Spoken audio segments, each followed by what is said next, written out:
All right. What's up, everyone? Draftapalooza is back. Wednesday night. I've got a pick to make here, just generally. So I'm like getting messages. I've got a million live drafts going right now, and we're on the clock. Let me take a look at this. Where's my team? What is this? Well, oh, I see what I did. My old man eyes has made the screen too small. Let's see. We've got Cook, Barkley, and Malik Neighbors. Oh, yeah. All right. C. Watts, fine by me. Here we go.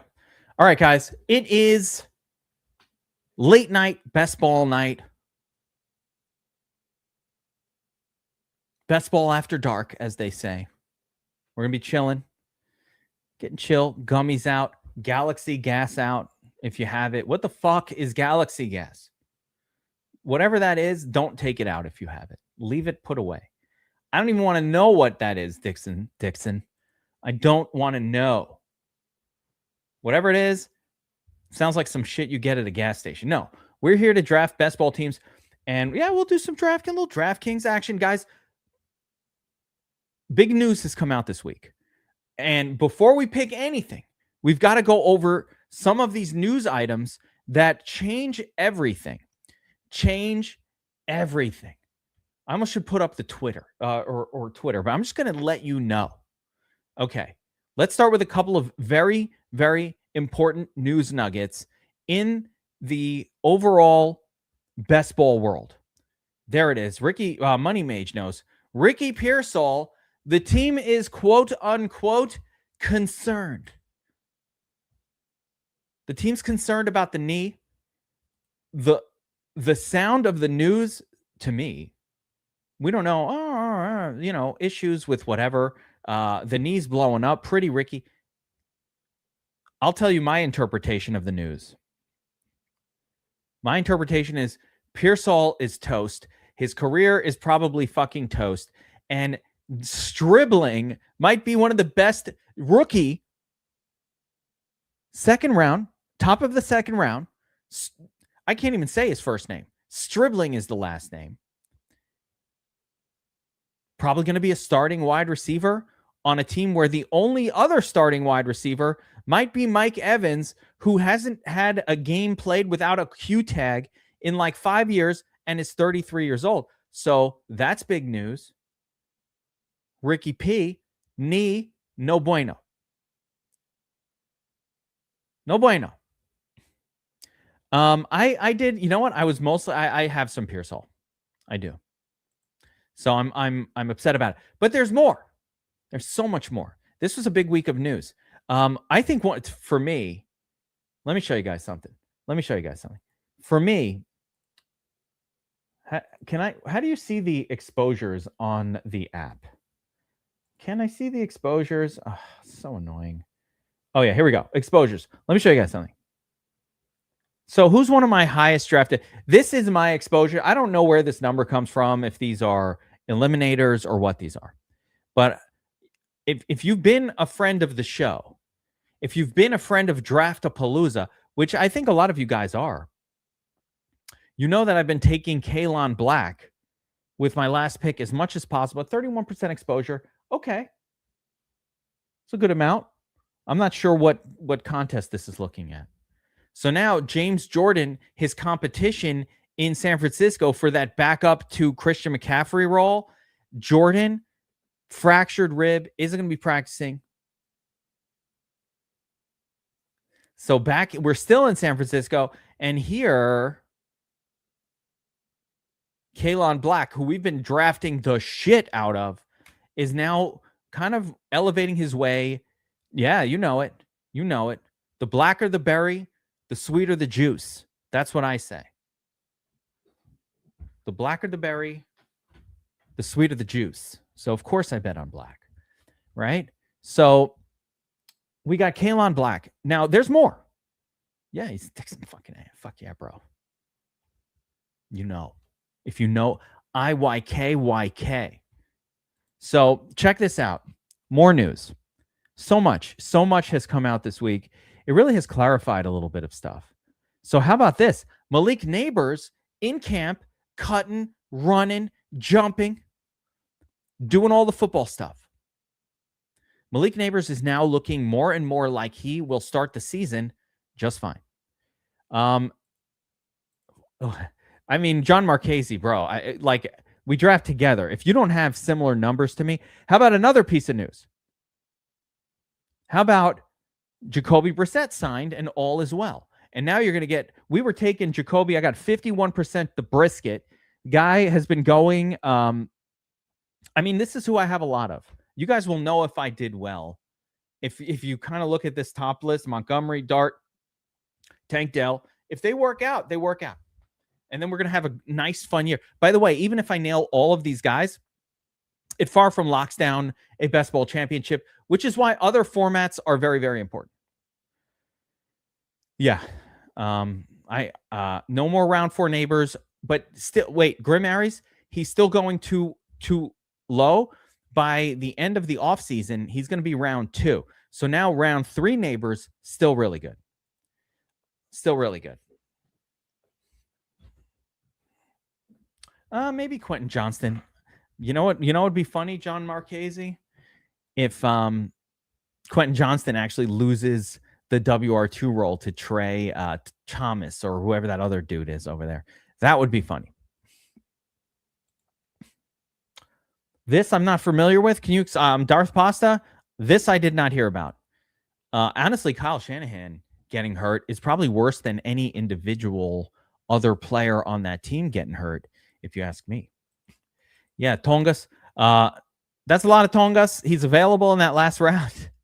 I think George Kittle, he's on the pup as well. So a lot of news out of San Francisco. Now I'm lost on the other news, but there's other news as well. But now I just have to try to remember it. I got so sucked into all of the San Francisco stuff that it's off top of mind.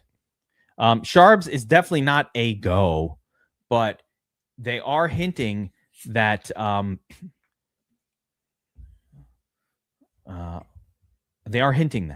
Hold up. Now, this was an unusual question. What's up, prospects, etc.? What's the best way for a new fantasy football player to get familiar with the player pool? Oh, wow. Hold on. Let me stick with this for a second, prospects. First of all, a new fantasy football player. What's up? Welcome. I think the best way to get familiar with the player pool is to draft best ball teams. Draft them live on Best Ball Draft-A-Palooza. As we talk about all the things, maybe get the rankings. Here are my rankings on DFS Army, but you can get some rankings. Listen to a lot of talk about fantasy football. There's tons of information out there. So that's wild. New fantasy football player. What's up, man? Get into it. It's great. It's a lot of fun. But I think do low-cost best ball leagues. Draft. And then you get, it sharpens you up. And then when you play against your buddies in their fantasy football league, you're ready to go. Wow. Darth Pasta, Kyle Shanahan. This is crazy. He dropped his phone, looked down to find it. Oh, he was definitely drunk. No one does that.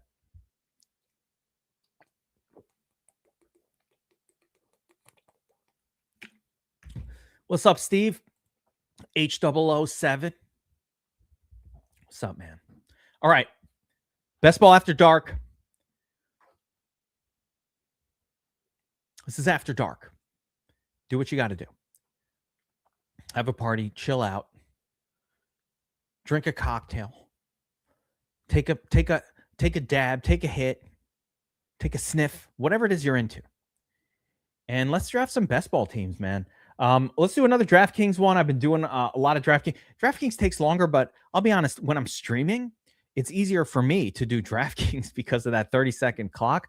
If I'm going to keep it fun and entertaining and chatting the whole time. Oh, there's a new play action. So all you wingers who've been saying you filled out the play action, there's a second one. Ooh, a smaller one. Okay, so this first play action is almost filled, all with people who thought that, who had less information than what we have now. Let's do this one. So best ball, play action, DraftKings, $3 entry. Fast draft. Here we go. Now, prospects. Another thing is when I'm not overly distracted with like the chat, I certainly can go through all of the players and give my takes on them as we do a best ball draft. I like doing that. That team is cursed.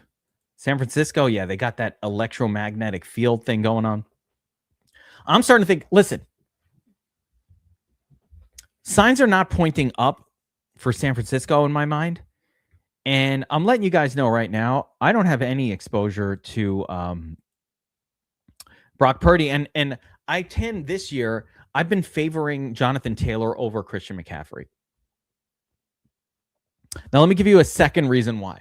All right, Geek, you don't know what you're talking about. You suck at fantasy football. Okay. Do I, though? Probably not, right? I do this as my job. So let me give my thoughts on this real quick. Who's got the worst dongus? Who's got the worst playoff schedule of any team? Well, think about this.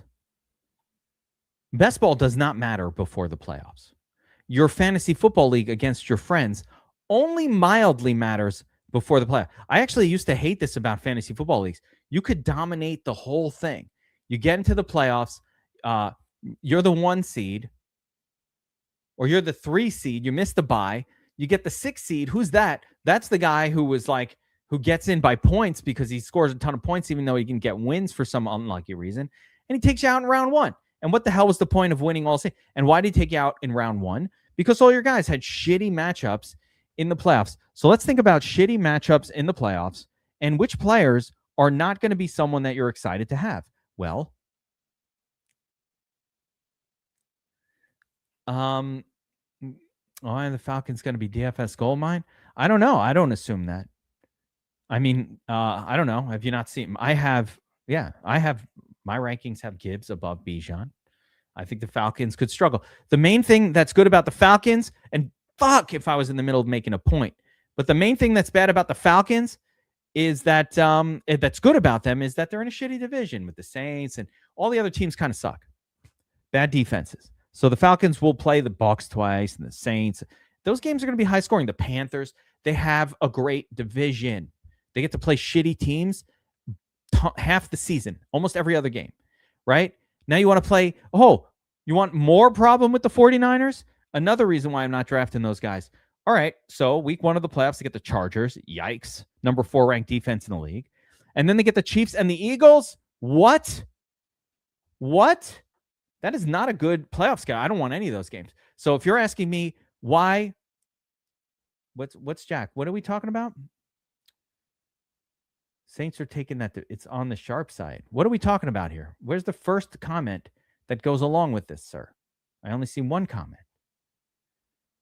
Yeah. Oh, there we go. So anyway, where was I? Distracting me. So you're in the NFC West. 49ers, they're going to have to play the Chargers, the Chiefs, and the Eagles in the playoffs. And oh, by the way, they played the Seahawks twice. That's not even on this list. So the 49ers have one of the worst playoff and you're going to be looking at this schedule like, I took fucking Christian McCaffrey. That whole team is going to be a shit show, I think, the 49ers. Are we starting? Here we go. We're starting up. There we go. But that whole team's... Where am I picking? Oh, I'm on the end. All right. Well, anyway, the 49ers are going to be a fucking shit show. And usually when a team becomes... I'm going to give you, during this draft, probably 3 teams that are going to be a shit show and why people are drafting the wrong guys when they take the guys from those teams. Okay? You're not going to get this anywhere else. I'm telling you, if you've been watching this, you already know that I was on fucking Gibbs, number 1 overall, before the field caught up. You already know that we were on Kalon Black and Tank Dell, all these guys who are going to smash this season. Now, Jonathan Taylor. All right, so Jonathan Taylor goes off the board just now. Pick 1.5. There's Christian McCaffrey for the donkey, right? But JT, look at the playoff schedule for Jonathan Taylor. Oh, you get the Titans, the Bengals, and the Browns, and in a 3-week run of the playoffs. This is what I'm saying. Pay attention to this shit. If you take players from the Saints, you're going to get the Bucks, Cardinals, and Falcons. Does it get any better than this in the playoffs? Those are the playoff matchups you want. So no one pays attention to that. It's probably the single most overlooked component of pretty much anything that we do. So this was a weird one. Again, Saquon Barkley, 1-9. That's a bit of a reach. Let's see. John Marchese, are you in here, buddy? Grim Aries is in here. Oh, there's Casey. That's an old school DFS Army avatar, John Marchese. Gotta step that one up. All right. I have my choice here. We can, grab one of these wide receivers. We can double down at the running back position, which is how I normally like to start these. Let's go Kenny Walker, Dynamite. Chasbro, Chase Brown.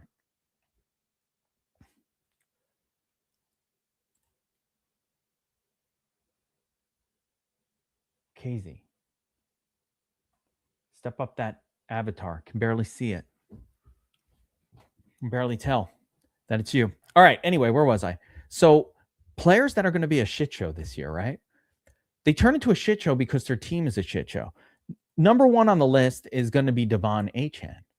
Now, how the fuck do you know, Geek? I just know, right? My guess is that Achane is going to have a down year. The whole team's going to be a mess. New coaching staff, new quarterback, no wide receivers on the team. Achane is not a workhorse back. He's more of a, his role is different than that. He's more of a big play guy. When Tua was out last season, he was terrible. Now I think Malik Willis might be better than Tua. So I'm not like upset about the quarterback situation or the quarterback play being bad, but I just don't buy it. I just don't buy that Achane's going to give it his all in a year where the team is almost purposefully tanking.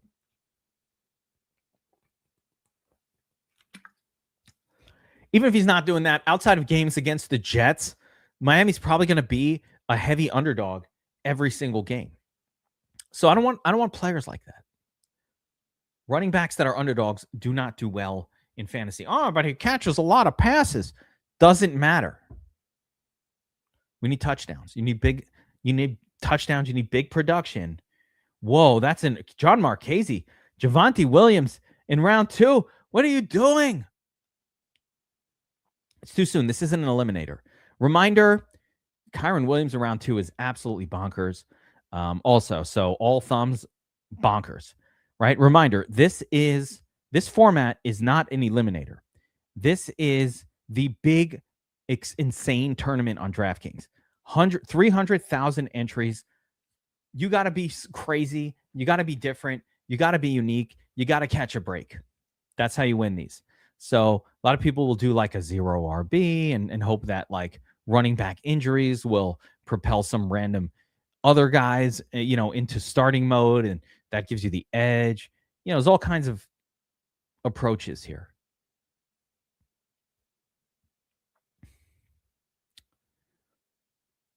What wins? Depends on the year. Lots of QB wide receiver stacks, but you got to make the playoffs.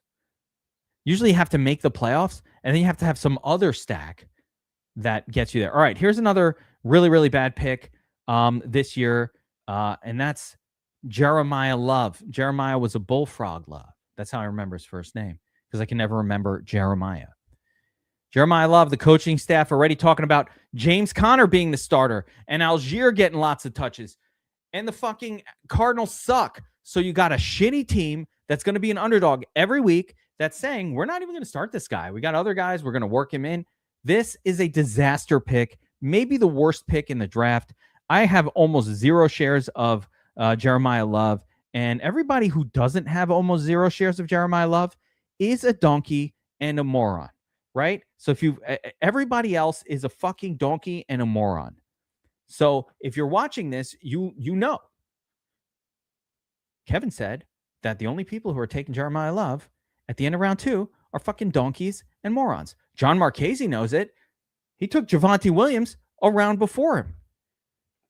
All Thumbs knows it. He took Kyren Williams a full round before it. He knows.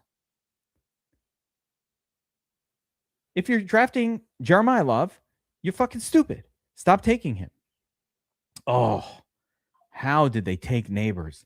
This guy just robbed me of my whole plan for this draft. That's the other part of the problem with doing this thing that we do. Okay, Loveland goes, and we're back in business here. Of course, we're going to grab Ladd McConkey. This is an interesting pick here. Get a setup for another stack, and I have no Bo Nix or very little Bo Nix. So let's get a Bo Nix stack going. There he is. What's up, Tebow time?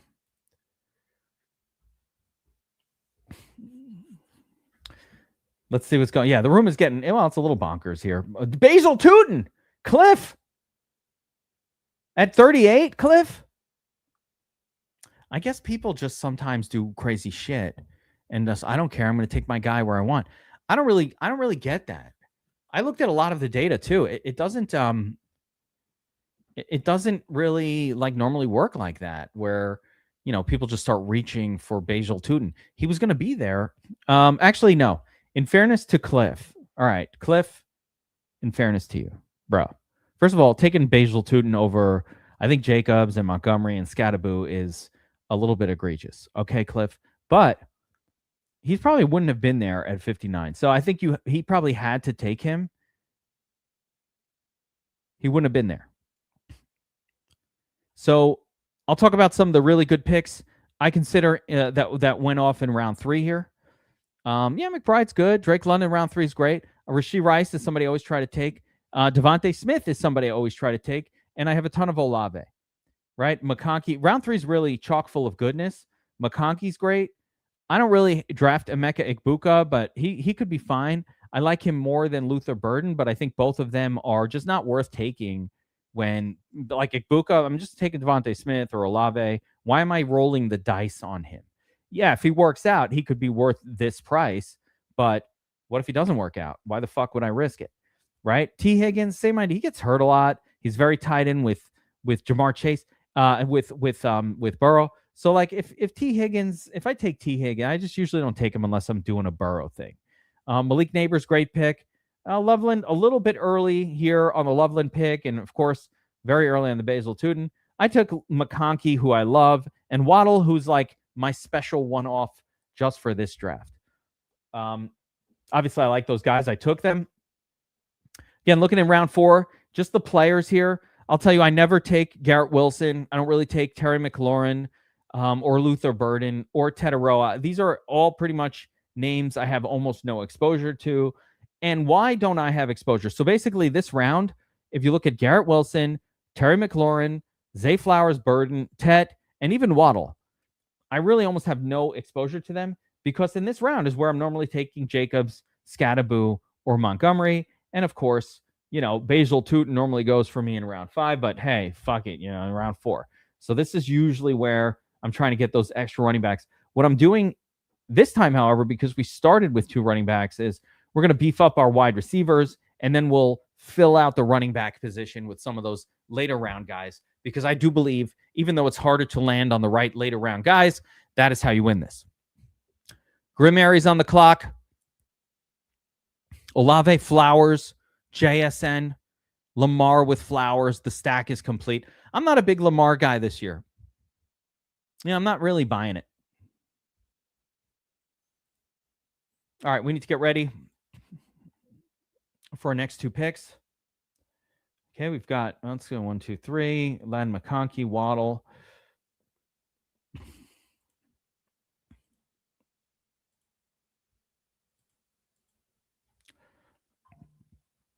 Obviously, you guys know, I also don't take Bucky Irving at all. This could be a spot for, I was going to take Warren, but what happens to the tight ends in this format, too? This is another one. So weird. So weird. We're at pick 59. All right, here we go. We're on the clock. Marvin Harrison Jr. just went to Cliff. Cliff took MHJ, guys. Cliff, why'd you do me like that? Should we take Mike Evans? No, I don't have any exposure to Mike Evans. Let's do the Trevor Lawrence tango here.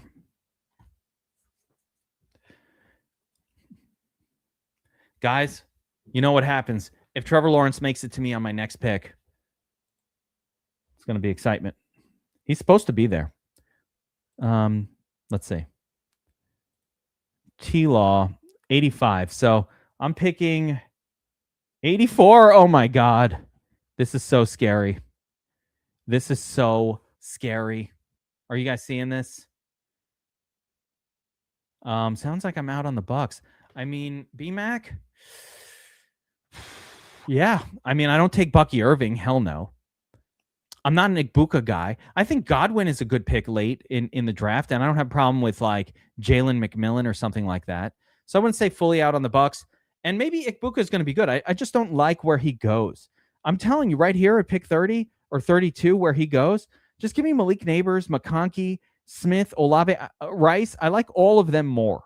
I think for me, Igbuka, the only time I'm starting to even think about him is probably in this zone, probably around later in this like kind of mid to late 40s. Like Buka or Garrett Wilson. I'm like, I don't know. Seems really close. Yeah, I can't make a decision. Yeah, that's my decision point. Like Igbuka or like DJ Moore. I might go DJ Moore.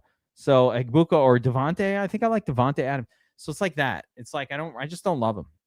I like these other guys a lot better. Quentin Johnston got snaked from John Marchese, who was going to take him at 67. This is crazy too high for Quentin Johnston too.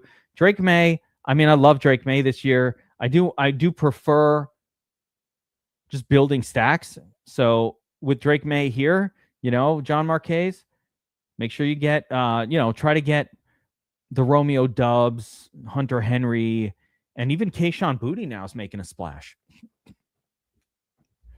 Yeah, that's where he belongs, though, Money Mage. That's why I don't get him.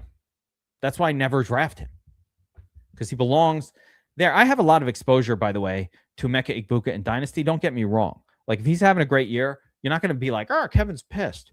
No, I'm very happy. I have him in Dynasty. You know what's going to piss me off? If somebody takes Trevor Lawrence. I'll burn this fucker down if somebody takes Trevor Lawrence. After I took Parker Washington and Brian Thomas Jr., you can't like do that to a person. There goes Hurts. Okay. Oh boy. Naked Hurts. Jaden Daniels. Also naked. Everybody's just drafting naked. We don't care. Everybody's taking 2 quarterbacks. What are you guys doing?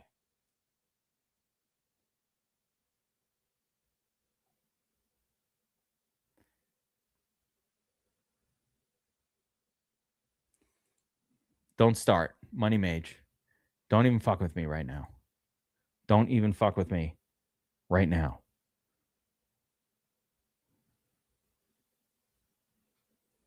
Don't even say it. Oh, no.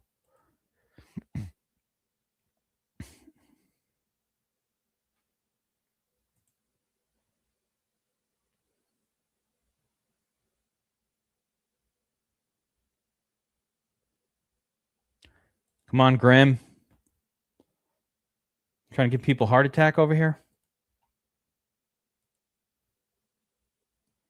Uh-oh. Dak paired up with CeeDee Lamb. Oh, man, this guy almost got the Lamb-Rice combo. This was one of the closest to the halal combos that I've ever seen. Lamb over Rice. Almost got there. I've not seen the halal combo successfully achieved ever since Rice kind of moved up in where he goes. There's Godwin. Marvelous. Oh, no, Cliff. Oh, my God. Cliff, don't do me like that. Map, he's got nothing to do with Trevor Lawrence. He's waiting for Dart. If this motherfucker takes Trevor Lawrence and he's got Malik Neighbors, I'm taking Dart all day. All right, Cliff. Cliff, you took Caleb. You took Caleb, Cliff. Don't do it. Nice. All right, here we go. He'll burn your food like Florence. He'll run up in your crib Like your name was search warrants. T-Law. Let's rock. All right, we complete the Jacksonville stack, the Jack stack. Let's see what else we got to do here. Players, where I didn't pay attention to the second pick, but we got the Jack stack. That's all we care about for now. Don't forget to sort by Tucker Craft, the End Zone Raider. No. Wilson, let's go. Don't take Pearsall under any circumstances. He's dead to me. There's Baby Yoda. Baby Yoda, what's up, bro? Guys, we got a lot coming out, by the way. I'll keep talking about this draft. I want to focus a little best ball here. But, Dart. I should have taken Dart. Wait. Yeah, neighbor's guy. You know what? I mean, it should go that way, right? Like, he's supposed to have Dart. I'll let him have it. Guys, big news. DK is just not good. Croven DL.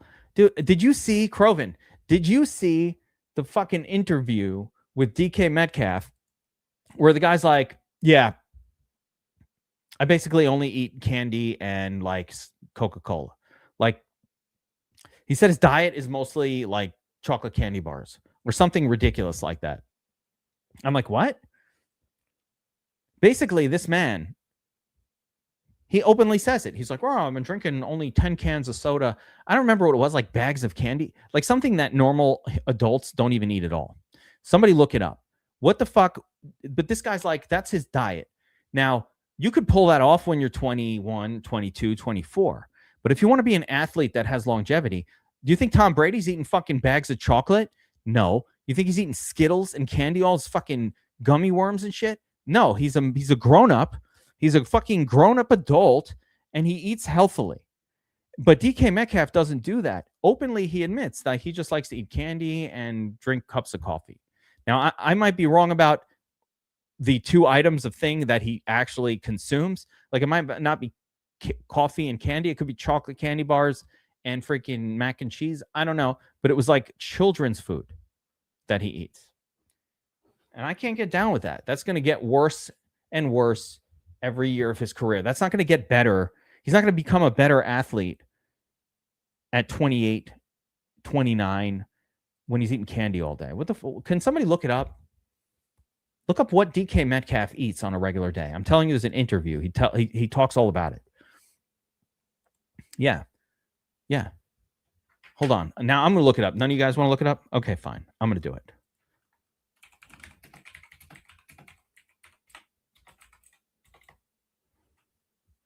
Yeah, what does DK Metcalf eat in a day? Okay, ready? Oh, yeah. Dude, I was not even wrong. Holy shit, I remembered it exactly. You ready for this? Croven? DK Metcalf follows an unconventional daily diet of one proper meal. Oh, he does have a proper meal as well. 1 cup of coffee and 3 to 4 bags of gummy candy. Grim Aries, would you consider 3 to 4 bags of gummies to be nutrient dense? That's what he's eating, gummies. You know, I eat a lot of gummies too, but not 3 or 4 bags of gummies. But I had a couple gummies before we started the stream. I'm not going to lie. I had a few gummies right before we even got started. I feel that. So I get it. You know what I mean? Like, I get it. He's not the first person to eat a gummy. All right, hold on. Oh, yeah. Wait a second. I forgot to do this. When we got Trevor Lawrence.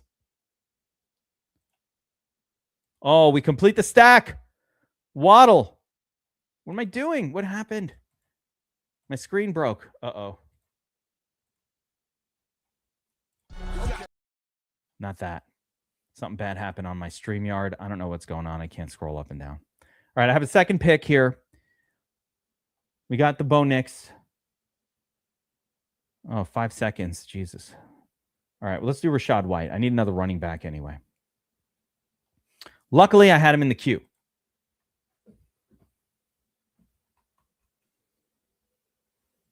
That dude's not running a 4.3, by the way, anymore. He ran a 4.3 when he was 21. This is what I'm talking about, Money Mage. He was all about athleticism. He was gifted by the gods, super fast, super athletic. That's what he was gifted. He had God-gifted things from him. He didn't contribute to the height or the size. Those are things that are gifted from God. And then it depends on how you use it, how you take care of those gifts, whether or not they last a long time, right?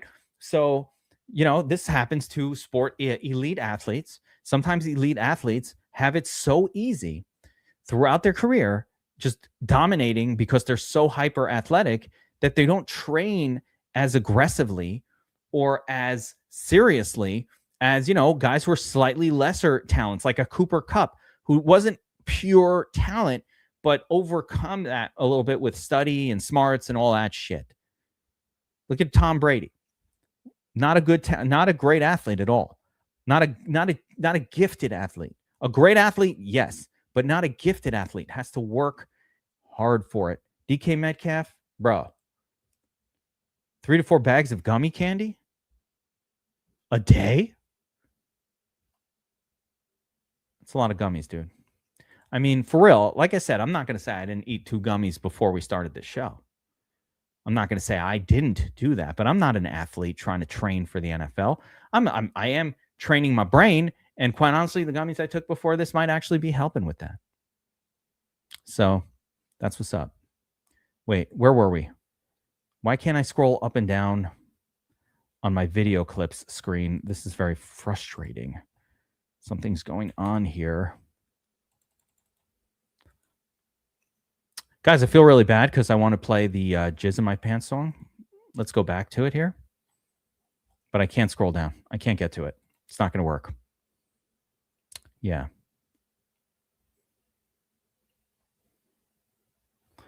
Marshawn Lynch, he did eat a lot of Skittles.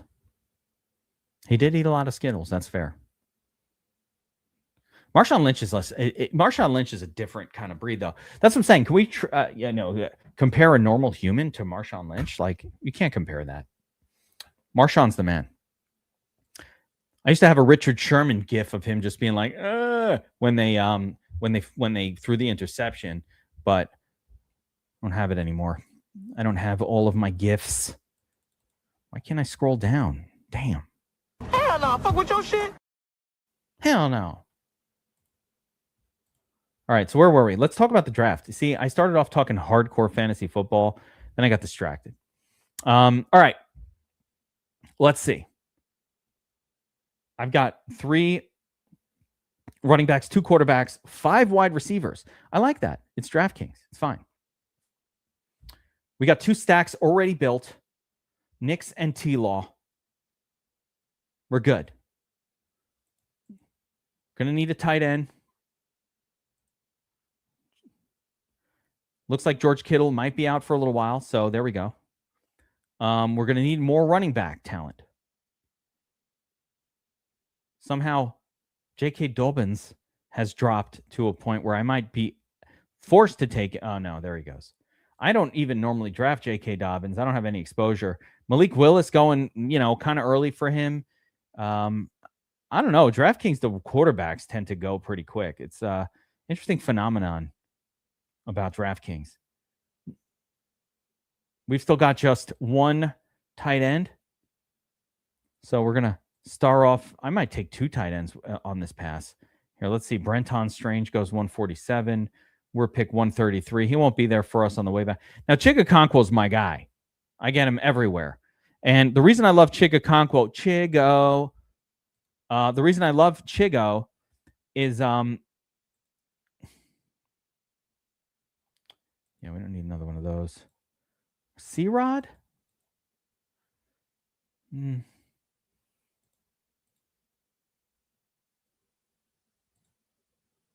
going Strange. I'm going to complete the stack with Trevor Lawrence instead of fucking around. I could have waited another run to get that second tight end, but I just, I wanted Brenton Strange. I love Chigakonkwo. And the reason I love Chigo is because, Zach Ertz crushed it in that offense. This is what it comes down to. People don't remember. Zach Ertz was like molasses-footed by the time he was playing with the Commanders the last few seasons. They call him Zach Noyak. Got that from Anthony Gargano, my best friend, who lives in, media guy down in Philadelphia. Eagles guy. He's like, call him Zach Noyak, right? Zach Ertz. And Zach Ertz was putting up monster numbers with Jaden Daniels, which tells me that Jaden Daniels likes to throw to the tight end. Watch it work out with Chig Okonkwo. People are thinking of Chig Okonkwo and comparing Chig to Chig from last season, which was not that exciting. Fucking Cam Ward sucks, right? Team wasn't very good. He didn't do that much. Now he's on a team that produced last season and the season before very nicely to the tight end position. Will it ever stop? I don't know, but let's see. That's one of my beliefs. I believe that teams that produce to a certain position group, regardless of who's there, it's just, continue to produce that position. It's why I like running backs on teams that score using the running back a lot. Tends to work out. Even when one guy gets hurt, the next guy comes in, he's still good. He's good too. It's fine. It's all good. Let's see about this next round. Omar Cooper. I don't really even get this one. Why would you want the WR3 from the Jets ever? But certainly not here. Omar Cooper, one of the worst picks in the draft this year. There's Charbonnet moving on up to 131. Ay, Dios mío. Ta loca. That's crazy. Do we really think that he's going to play? Grimaries, how'd you get sniped? Who sniped you? Where? Oh, you were hoping for Juwan Johnston with Tyler Shook, trying to get that combo. Got Chris Rodriguez finally goes. Georges Kittle. This guy, all thumbs, has 3 tight ends before he even got a third running back. Let's see if he takes a running back here. Finally. Al's thumbs. Are you here, sir? That's a lot of tight end action. I guess I can't, criticize it too much. I kind of did something similar. Pat Mahomes guy, Jack Ryan, got Xavier Worthy in there. Okay. Ricky Pearsall drops from the usual 100 spot. The injury takes him all the way down to 141. That's bananas. Crazy.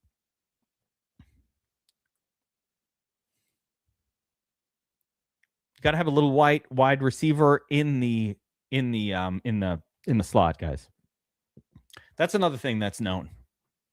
The best teams have an undersized white dude playing slot wide receiver. Edelman, Welker, Wayne Corbett, the original, often imitated, never duplicated. Wayne Corbett, Hofstra, that's what's up. Let's see here. Malik Washington. Okay. Interesting. Oh, we get to complete the ultimate. Man, if I could just access my damn my music. You know what I'd be playing right now.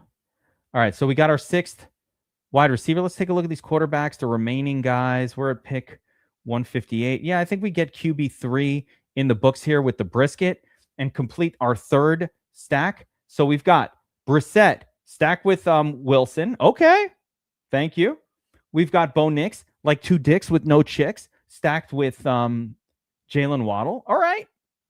Then we got Trevor Lawrence stacked up with Parker, Brian Thomas Jr., Brenton Strange, Travis Hunter. We got the whole Jaguars pass-catching offense here.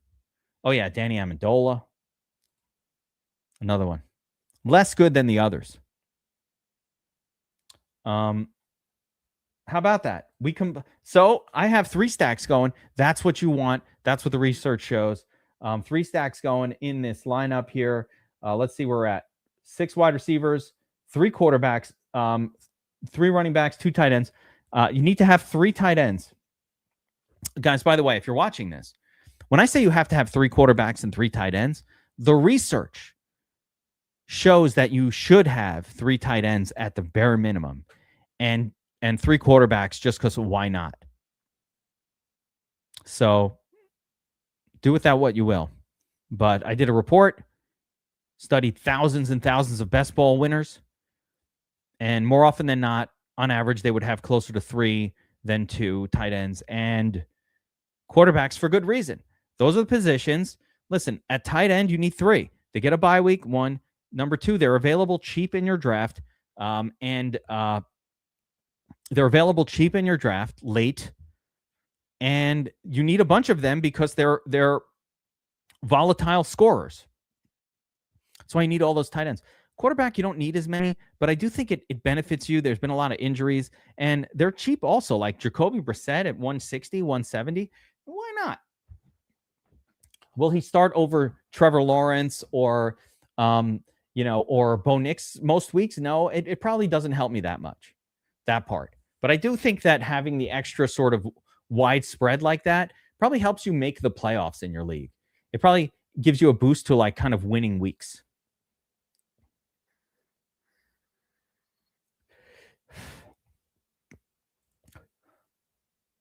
Keep an eye on the draft board here. Yeah, there's Algier, the starting running back for the Arizona Cardinals. You can get him around 14. Tank Dell, John Marchese, Keyshawn Booty.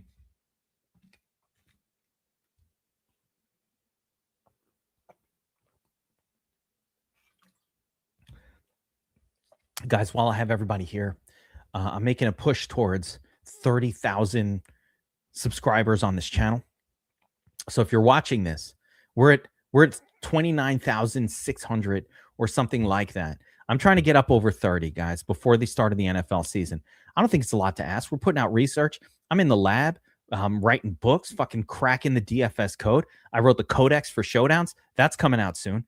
The Codex for Showdowns is 150 pages of mind-blowing showdown data, which I then condense down into 8 archetypal sheets that will guide you on how to set up your showdown entries on DraftKings all season long. It's going to blow your fucking mind, right? So that's coming out.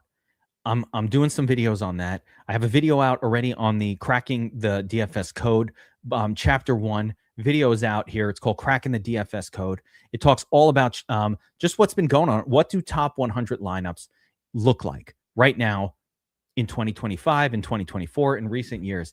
And what we discovered was a lot of the research and data that had been done that's been disseminated, right, throughout the DFS space for years. A lot of those metas have changed, but since no one's doing the research, no one's noticing. So people are attacking things the wrong way. I identified it. I how do you do this? That's what I do with 18 hours of my day when I'm not doing these videos. So that's what I've been spending my entire off season, just like balls to the wall. Wide receiver, tight end, running back. Balls to the wall all off season. Let's go, Bigsby. Stribling. Did he go? I wasn't paying attention just now. Oh, fuck.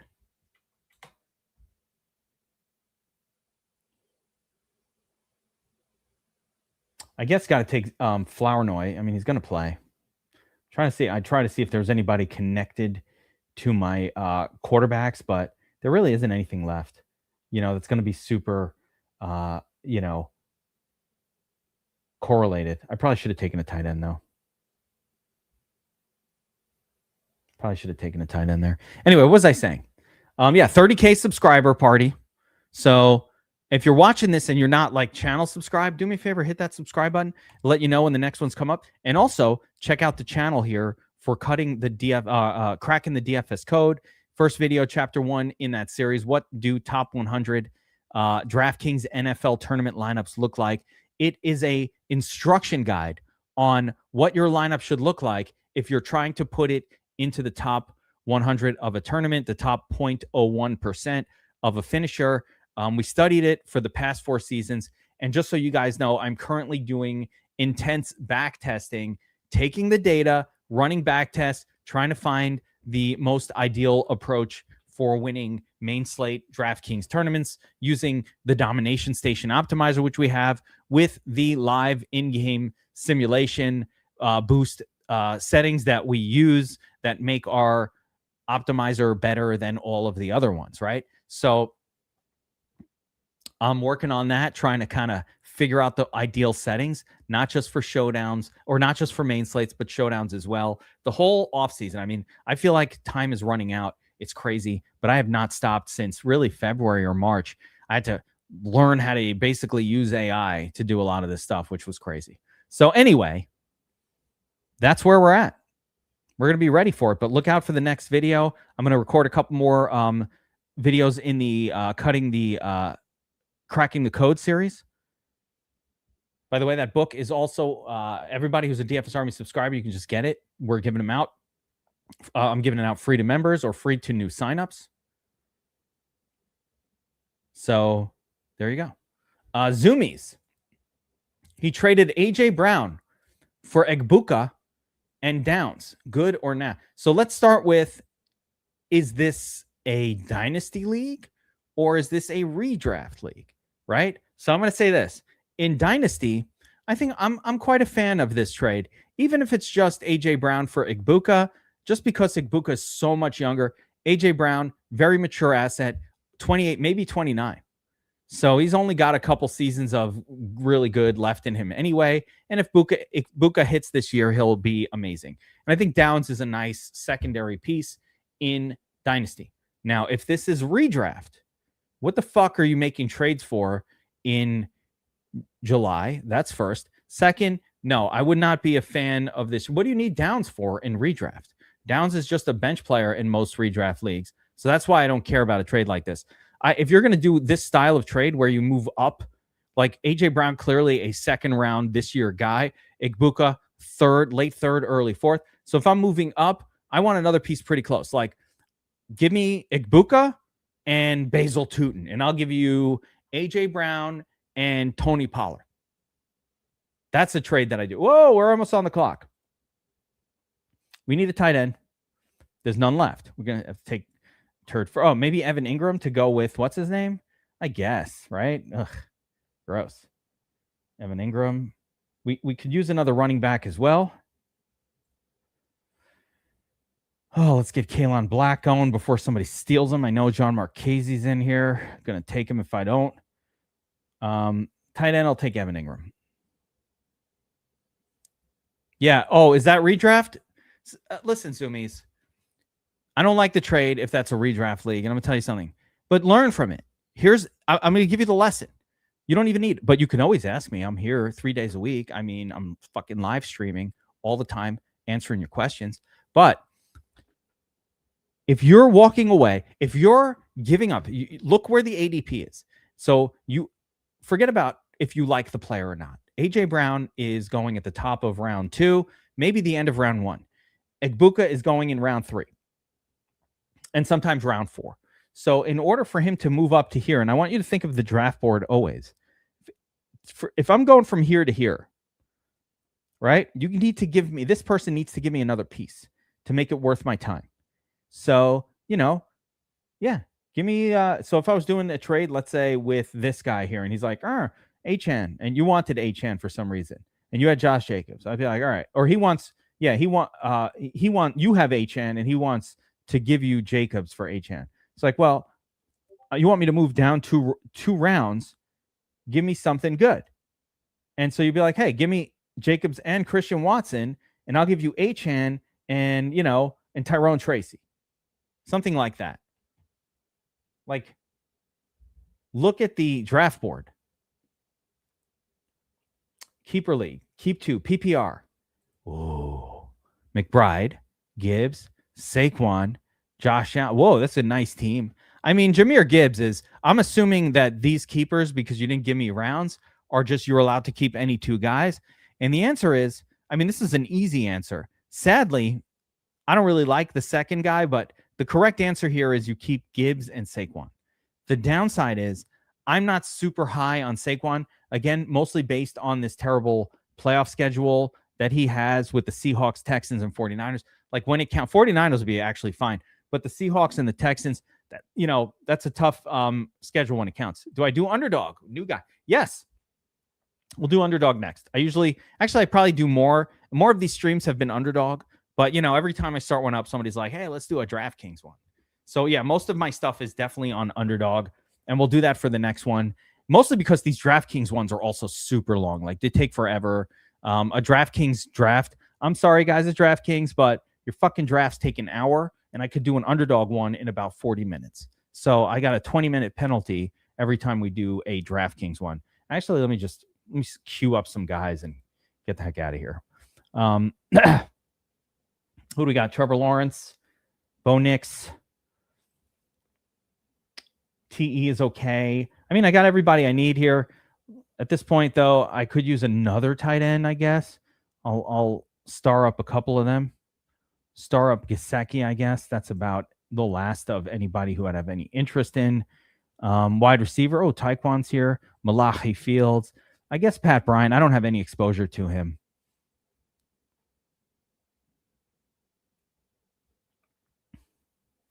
Not much good going on there.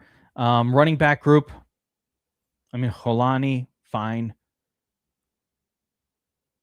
Trevor Etienne. It's the wrong Etienne. I have a second guy that I kind of like, but I think I'd rather get like one extra wide receiver in the mix here for my last piece. Probably take Malachi Fields with that last one. Well, Malachi. What the hell? What the? Who? What the? Who? Map 562. He must have Dart. Dart? You got Dart? Yeah. All right. You know what? I respect it.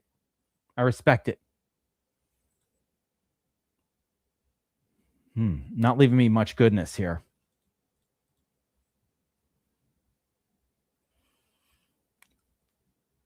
I just watched a video about Odell Beckham where he's on a plane and apparently falls asleep, and the freaking Karen-ass stewardess calls the police and has him dragged off the plane. It's crazy. That happened. I saw it. Like, I'm not making it up. I just watched the video. And he was in first class, and he's like, fuck you, bitches. I'm about to fly. He's like, I'm going to take a private jet. I'm taking Tyquan Thornton with my last pick. DK, that extra 2 rounds is not doing me any good. I don't need the extra 2 rounds. It's a burden to pick them. All right.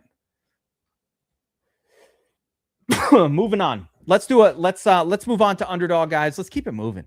I only have a few best ball draft-a-paloozas left in me. We're about to be in DFS season, guys. I'm going to have to shift gears probably in the next couple weeks and just full shift gears to DFS. We're going to be prepped for the season, all in. We'll do a little more fantasy football discussion, but mostly the month of August is prep for DFS.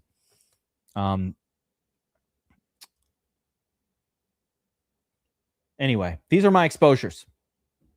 Tank Dell, Michael Wilson, 57%. I don't think this is I really think this is not, it's all drafts. Okay. Kyle Pitts, I got a lot of him. David Montgomery, I like Montgomery. Dart, Kalon Black, Travis Hunter, I got a lot of him. Chigo. I mean, that's as much as it gets. Darnell Mooney was somebody I was drafting a lot with the last pick early. We'll see how that works out. Mason and, of course, Jonathan Brooks. Love Jonathan Brooks. Love Mason. Brooks more. Brooks is on the upswing. Guys catching passes in camp. Like, it looks amazing. We love McConkley, Josh Jacob, Parker Washington, and Rashee Rice. I mean, these are high numbers, 22%. I can't believe it's only 20% for Kenny Walker and Malik Neighbors and those guys. Hang on. All the way to the bottom of the list. Who am I not drafting? Zay Flowers, barely any. Wow. I thought I would have a lot more Quentin Johnston than this, but apparently not. He's supposed to be one of my guys, but like the ADP over exaggerated with him, and now I just never get him. Jadarian Price, 2%. Even that's too much. Actually, Jadarian Price is okay. Notice who I don't have. Freaking bad. Well, I can't remember my little jingle, but no No Love. No J Love. Jeremiah. Yeah, no Jeremiah Love. All right. One more time.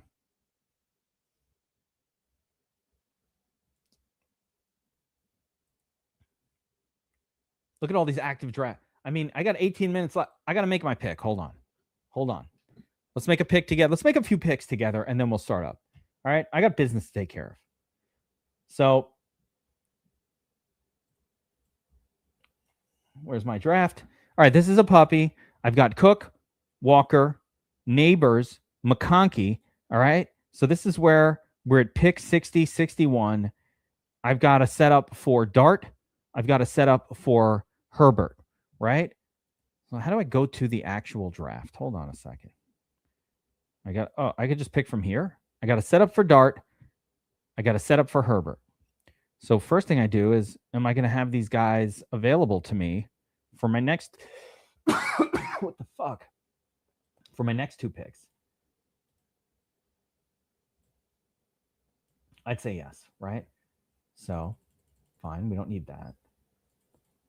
I don't like this screen. This is like not the screen I normally have. But two running backs, two wide receivers. Yeah, nobody good left at running back in the current ADP zone. Still some good wide receivers. Still got Tyler Warren, who I like a lot, at ADP 64. I'm going to take T-War. And then I got a second pick here.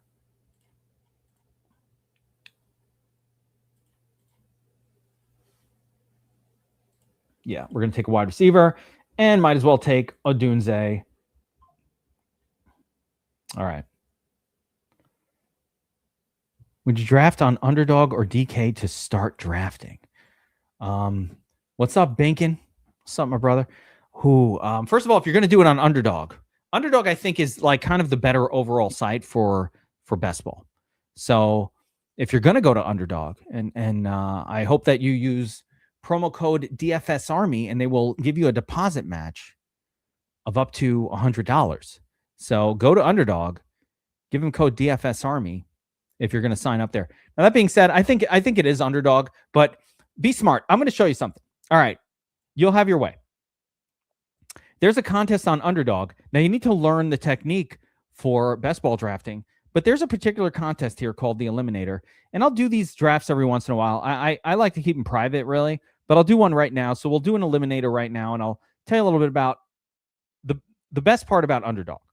So the best part, there's two things going on Underdog that's really good. So people say that a lot of sharp people draft on Underdog, and that's kind of true, but it's also not really true. So on Underdog, there are like 4 different styles of contests to pick from. And what happens is the sort of best ball community only really speaks very much to one of these types. And it causes a gap where you have people in these other contest types that score differently, that require different things to win. And the field just continues drafting it like it's a puppy or a BBM. So what I mean by that is the BBM that everybody talks about here on Underdog. That the way that contest works, you've got to make the playoffs, which means you effectively have to beat your pot of 8 that you draft with. But as soon as you're in the as soon as you're in the playoffs, all the scores reset. And now you're in this giant playoff matchup where you have to basically advance against a whole bunch of people. And again, advancing, you have to have the highest score out of a lot of people. So that's the challenge of these BBMs, right? And so in order to draft for those, you really have to focus extreme, almost absurdity on super correlated stacks and just hope that one of your teams that you overstacked goes off on the right week. That's really what best ball is all about in terms of the BBM or the DraftKings contest that we just entered, right? So that's why I built that super freaking Trevor Lawrence stack, Brian Thomas Jr., Parker Washington, Strong, freaking Hunter, Trevor Lawrence, right? If he has a big week, we're going crazy. We're having a party. This contest that we're entering right now is super different for two reasons. Number one, Underdog is half-point PPR, and for some reason, the field doesn't seem to understand. Oh, come on, man. I'm going to tell you, Hammerhead Union. I have to start kicking you out of these drafts in a minute. You make me take Christian McCaffrey? God damn it. I was in the Jonathan Taylor. I always take Jonathan Taylor there. All right. So anyway, my point is, when you get into this particular contest, the Eliminator, the way this one works is completely different. Notice how I took Christian McCaffrey in this, and I didn't bring up the playoff schedule chart. Oh, I got the 4 Chargers. Oh, it's a bad schedule in the playoffs. Now, he's got a bad schedule anyway. I don't normally take Christian McCaffrey too much, but they're going to have to lean heavy on him with all those other guys hurt. So it's fine early season. But this contest that we're drafting right now, the end of the season doesn't even really matter. So let me explain how this contest works. In the Eliminator, we are now 12 people in this draft, drafting against one another. Few people here in the chat. Rainmaker 11's in the chat. He's in the draft with us here. What's up, Rainmaker? We got John Marchese in the chat, Hammerhead Union. He's in here with us, drafting right now. So as far as I could tell, those are the only 2 names I really recognize. If somebody else is in the chat that's in this draft with us, let me know.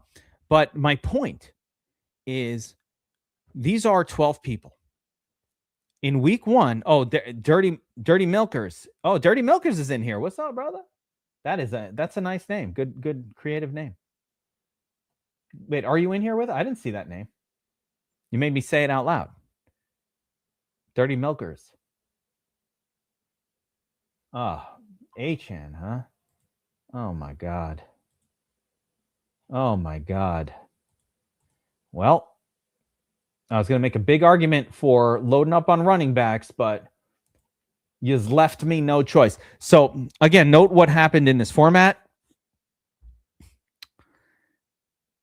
Everybody went wild on the running backs, and it caused some wide receivers to drop to where they shouldn't. Oh, Dirty Milkers. There he is.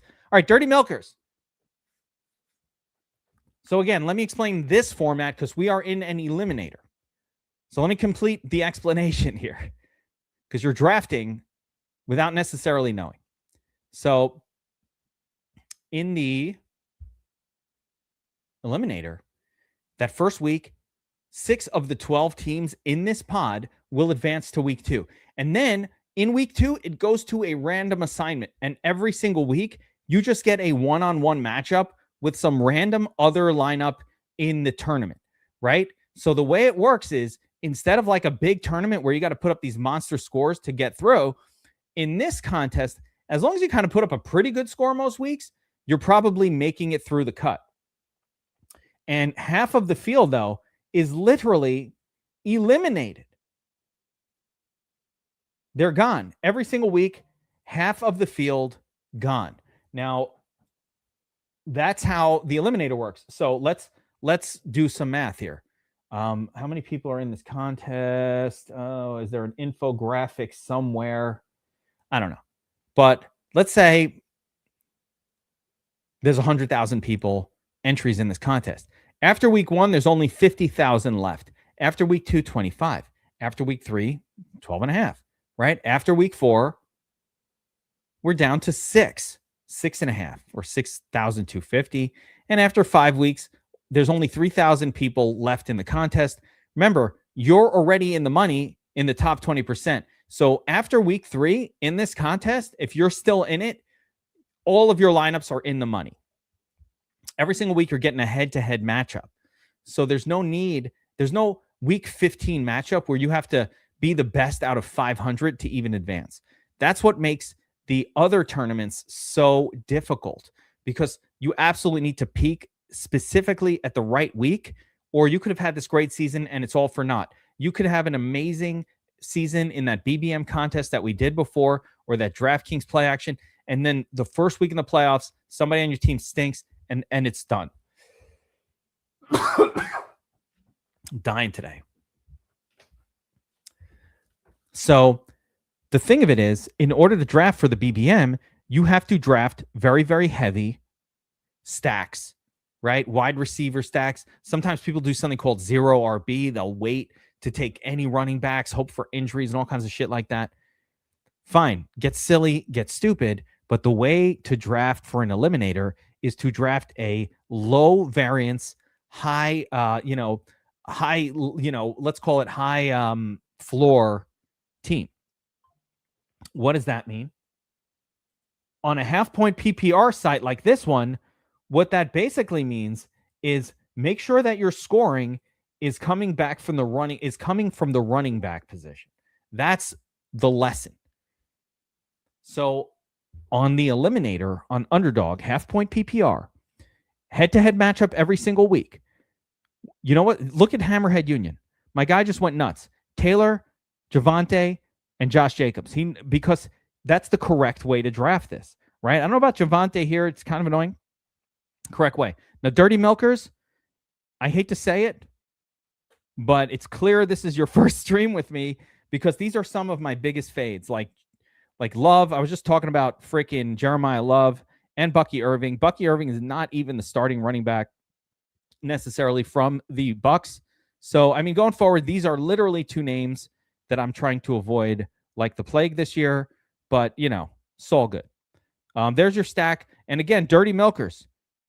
This is the eliminator. I forgot to get to this part of it. In this contest, you don't need to stack at all. As a matter of fact, stacking, neither here nor there. It does you no good. These are just head-to-head matchups. Head-to-head matchups. Ooh, Colston Loveland. You're just doing head-to-head against randos, basically, right? So,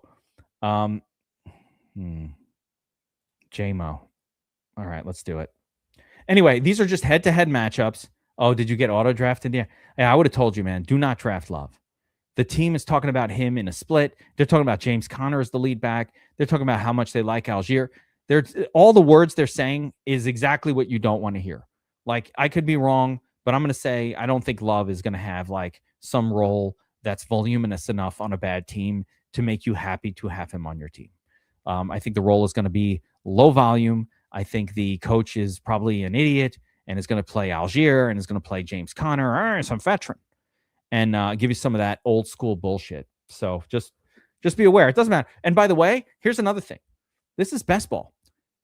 You're going to draft a lot of teams. It's hard to draft snake drafts and do it perfect. A lot of times we're holding out for a I'll tell you who drafted wrong. But like a lot of times we're holding out for a particular player, a situation, something like that. It's best ball, and you don't get it. And it's a snake style draft. It's a snake style draft. So like now he's going to get the team set up. But again, in this tournament, in this eliminator, really you want to hammer those running backs as early as possible. Like this guy here at the end, T-Bone Spotify. He's not going to win this. Like Lamb, Jefferson, Olave, I do love Scattaboo, but Jalen Warren, like he doesn't really have a proper RB2. Yeah. Yes. In the same way, what's up, Al Boogie? In the same way that's right. In your managed league, they're going to tear through those guys. I kind of want Tyler Warren. I don't know why, but I want him. All right, I did it. The same way for like in your managed league, they're going to tear through the running backs early. That's how it always happens. They're going to go through the running backs early. They're going to go a little earlier because and especially remember, this is half point PPR. So you cannot make up for it with volume of receptions. Let me give you the math behind this because I get pushback like, well, if I get a stud wide receivers, and I get this pushback. I really hope that Al Boogie, it's like Al Bundy on there. Oh, no, yeah, I mean, Vrabel. Yeah, I like that one too. So yeah, no rookie. That's right. No rookies. He's right on it. Avoid the rookies in this format. We don't have time. You're already gone after week 1. If your team doesn't crush it the first week, I don't care what emerges. That's why people who do this, like this Bone Spotify, taking all wide receivers, and then like what you'd call like a light RB approach, only 2, and especially not even too early, but too kind of late. An RB2 and a flex, and no RB1. That does not win in this format. These guys just don't know how to do it. This guy here, Texas fans, this is dead money in this league. He's already, consider it dead. I'm just making sure I don't miss my pick. These picks are important, but this guy here is dead money. Texas fans, not good. Bad draft. So you got at least 2 teams here that I would consider pretty much dead money. Hate to say it, dirty milkers, but you're close to dead money. But we're gonna do it better next time. We're gonna crush it next time. Let's see here. I might be dead money pretty soon. I can't even remember what I'm doing anymore because I'm doing a lot of talking. All right, forgot about Dre. Let's go back to Dre. Yeah, dirty milkers. Again, Jonathan Brooks is awesome, but that's too soon. It's too soon for him. Go with the ADP as your guide for when the player is going to get taken, right? Just have the ADP open and allow that to guide you. Like I look at the number and I'm like, all right, this guy should go around 84. When's my next pick? And I'm looking to see if like my next pick are 91. So now I know I might have to reach, right? That's how I do it. I look at the ADP. I look at where my next pick is and just kind of, all right, this guy might get there. He might not. Don't stack.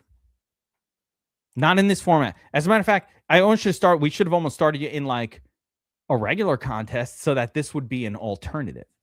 Because, but yeah, that urge to stack and that urge to build the team a certain way is why we have an edge in the eliminator, because we know that you should actually not be doing that, or it does not help. And what happens is when you're doing stacking, you're effectively reaching for players that match up with other players on your team. And I'm telling you, that will not help in this format. That will harm you. Bye weeks are critical. Al Boogie knows. I love this format. By the way, this is my favorite of all of the contest formats. In season, the only one I'm really looking at week to week is the eliminator. And what I do is I basically say, all right, how many entries did I put in? Right? Like, yeah, puppy's totally different. You want to do the opposite of the puppy here. But I'll tell you the in-season action for the eliminator, right? In season, what I'm doing on the eliminator is I'm just like, every week I'm like, all right, how many did I have left, right? How many lineups did I have available? So I look at the numbers. Ooh. All right.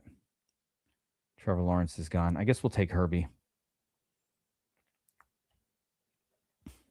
So anyway, yeah, every week I look at like how many lineups, how many teams that I still have left in the eliminator, and then how many make it through.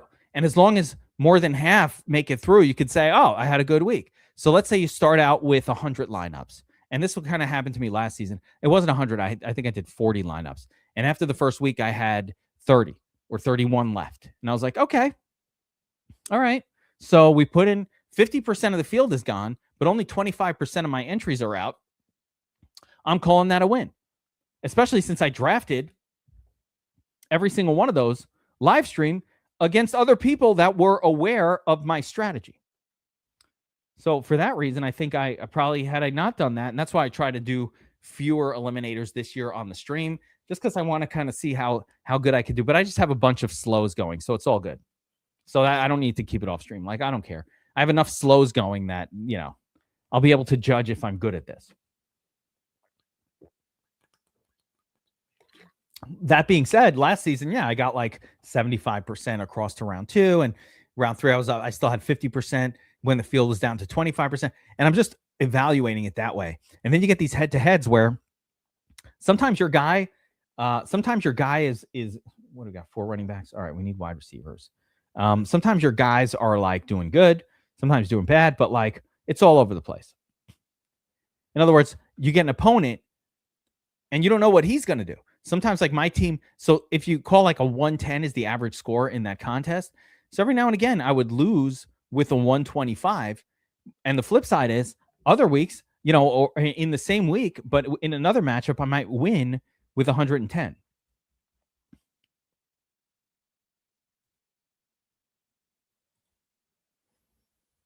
Notice here how I'm not afraid to go bonkers on running backs, and I have 5 with still just 2 wide receivers, because what I'm going to do for the rest of this is my goal in an eliminator is to get my scoring from the running back position primarily, right? I want to make sure my quarterback is good enough to get me 20.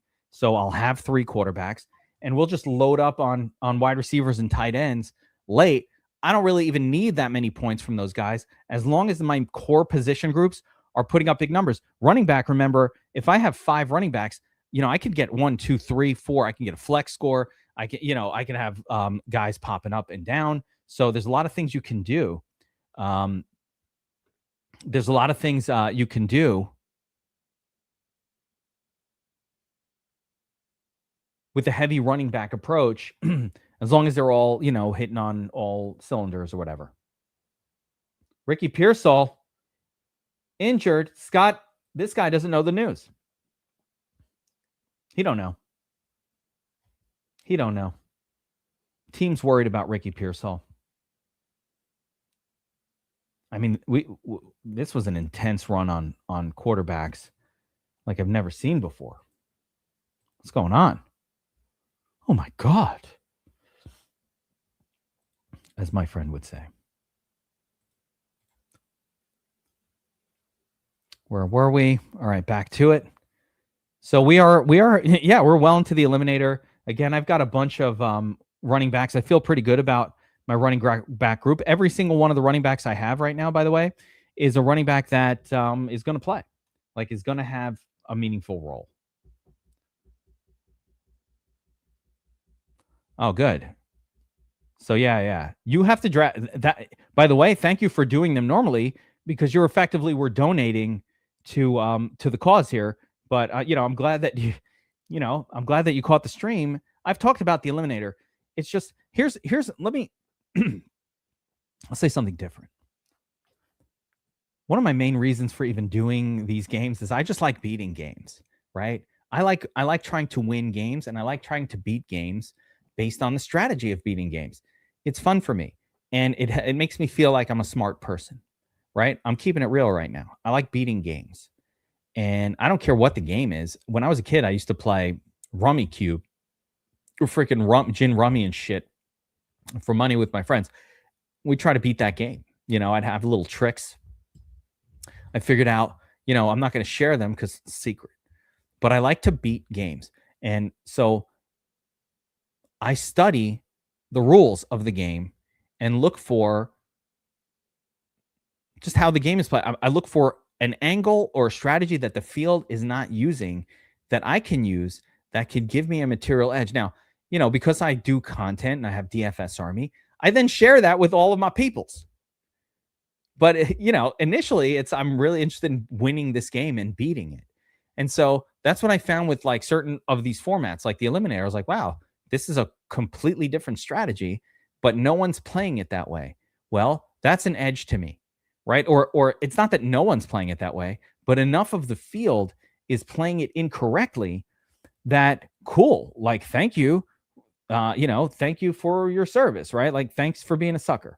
So enough of the field is playing a certain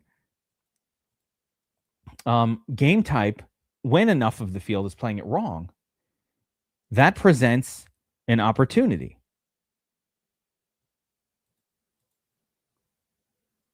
It's that simple, right? So then we pounce on the opportunity, or we don't pounce, but the opportunity is there. And that's what the eliminator is. The field is drafting it wrong. Thank you very much for doing that. This should be a running back focused team that you build, just like your season long team, but they drafted like a puppy. They drafted 0 RB. They do dumb shit. And thank you I like it. I want them to do that. I hope they're not watching this stream. But I will say this. The word did get out after last season a little bit. But the win rate was crazy. Like I said, I think by week 8, I had like 5 lineups left out of 40. But week 8 was like the top 0.25% of that tournament. And you know what? I only put 40 in there. And then I started thinking, man, if I had put 100 lineups in, I could have 10, 15 lineups going into week 8 in the top 0.25 percentile. All right, how many are going to make it through? Right, half of them should make it through. Week 9, week 10, you need a lot of lineups in this thing. The more you can do, if you do the eliminator, I know it's $1,500 and that's a lot of money. So I get it, but if possible, man, I would be trying to draft all 150, as ever many as they're allowed, because it's just more fun to have all those bullets. My problem right now is I feel like every single team I draft at this point looks like the one I drafted just before. I've got a bunch of them going, and I'm having a hard time just remembering to slightly differentiate these lineups. I don't differentiate them that much.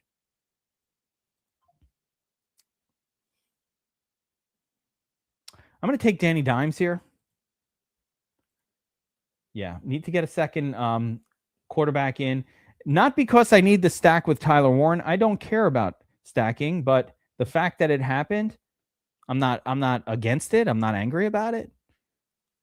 It did happen. I think that Herbert is a pretty weak QB1 for this format. He's a pretty weak QB1. I'm going to so I want to build up a little bit more quarterback power around this team. I've got Tyler Warren, who's pretty awesome as a TE1, but I still need more tight end action. And then, of course, continue to beef up the wide receiver group. So we'll see how we have to spend these next few picks, but that's kind of obviously the plan right now. CJ Stroud goes to against. There's Dirty Milkers making up for the early start with little Jonathan Brooks and Tyrone Tracy. Better call Tyrone. Call him. Sorry, I won't do that again. I'll leave it to Badu.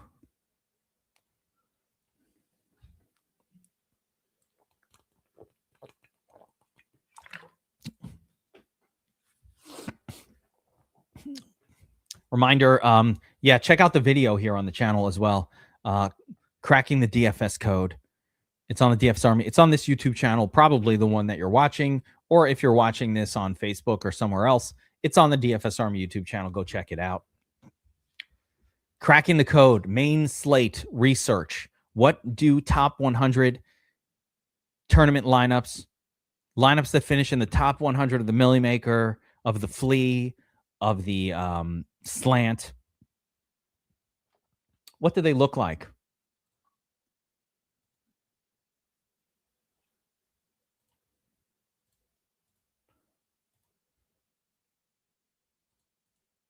Yeah, let's do Jaron Naylor. Fine. Get another wide receiver in the mix. I got my fifth one. Oh, I forgot about tight end. Should have taken a tight end there. All right. We'll see how that plays out. Still need another quarterback. Still need 2 more tight ends. Starting to feel like I'm falling behind a little bit in this one. I've done a lot of eliminators, though. I like the start. Like, I even had this thought with the eliminator where even the first 4 rounds, you take a running back. The problem is, if this was a puppy, I would overstack running backs, 4 rounds worth of them. But the problem is in the eliminators now, because the strategy did get out last season a little bit, unfortunately. So the running backs go a little sooner on this one than they do on the puppy. Like, look at the ADPs. They change. And for good reason. You know, like the field smartened up, but they were not as smart. So that's what I'm saying. I always like a new format. If they drop a new format like Superflex, I think Superflex is one of the easiest ways to win. As a matter of fact, I don't know why we don't do more Superflex. But Superflex last year, I put in a couple entries and they all cashed.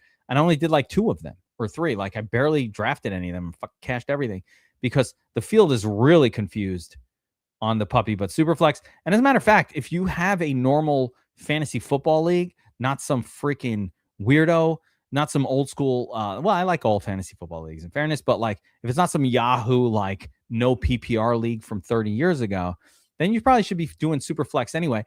And then practicing Superflex best ball would actually be more helpful. Flower Noy goes to a JRE, the Joe Rogan Experience, 925. You didn't know Joe likes to play underdog best ball, but apparently he does. Joe Rogan experience. Joe Rogan was in his glory today when Fauci was when Fauci was on the stand or whatever. He was in his glory. I'll tell you right now. JRE. Hammerhead Union's in here. We've got, who else is in here? Rainmaker 11. Let's see how everybody drafted so far. Yeah, Hammerhead, I mean, yeah, right? Javante, the reach. I think it's a good reach, probably. But an extreme reach for Javante. Josh Jacobs in round 3 also.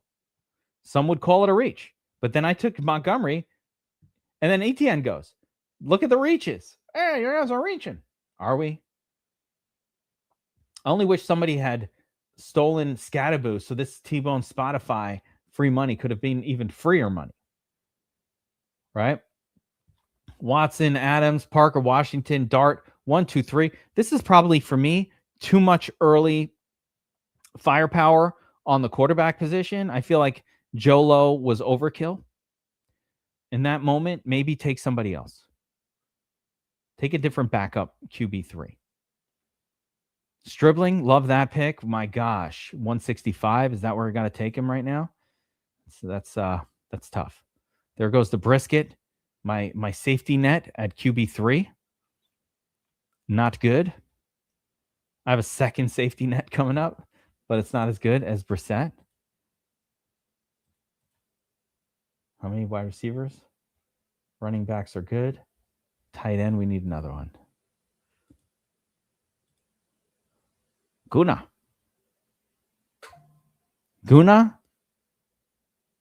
or Varner?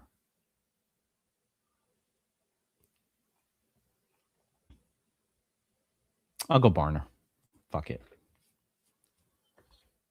Guna or Varner. Yeah, round 15. So we're coming towards the end of this one. Let's go back to viewing everybody's draft here. But yeah, Rainmaker doing a nice job there. Hammerhead, pretty good. Again, Dirty Milkers started off. I wouldn't have changed it. It would have been hard to change anything about this at all. Chase, Rice, you just got to take what's there. I don't think I would have taken any of these other guys. Love, I don't like here. I would have definitely gone for Jacobs or Kyron or somebody else. But, that's appropriate for his ADP. And then Bucky Irving is just a no bueno. Would have rather had Basil Toot in there. Probably would rather have Swift or Judkins. I think Bucky is rough. And, it gets a little crazy from there. We got Burrow in there. Laporte is fine. Jonathan Brooks a little too soon.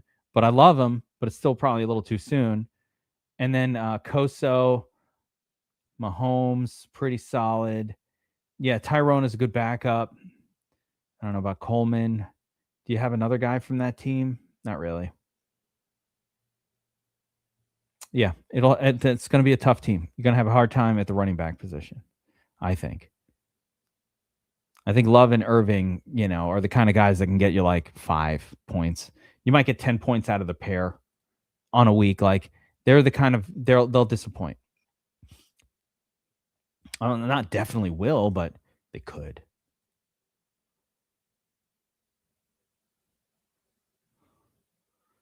There's plenty of other K. Dotton. How many do I have? 3. I got 3, 5, 5, and 2. Malik Washington goes. I like taking Tank Dell before John Marchese gets him. All right, I'm doing it. This was round 16. We got 2 rounds left to fill in one more quarterback.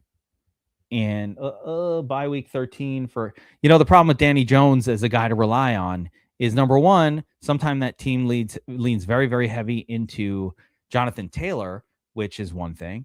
But the other problem is Danny Jones just gets hurt a lot. It's hurt all the time. Darnell Mooney goes to Hammerhead Union. You got Dart in there? I mean, reaching for Darnell. Okay. A little too soon. Milkers continues The running back bonanza, Marshawn Lloyd. Seating taking Jacoby Brissett there kind of annoyed me. I was going to take the brisket over here. But I have two more potential starting. Oh yeah, he's just fucking. Is that a purposeful pick? Mendoza in this contest? In this contest where if you don't make it the first week, you're done? I don't hate this team. Bijan, I mean, Breece Hall's just okay. 4-pack of nice wide receivers. Rico Dowdle's an acceptable flex running back. I think that's okay. Pierce looks like he's going to start the season injured.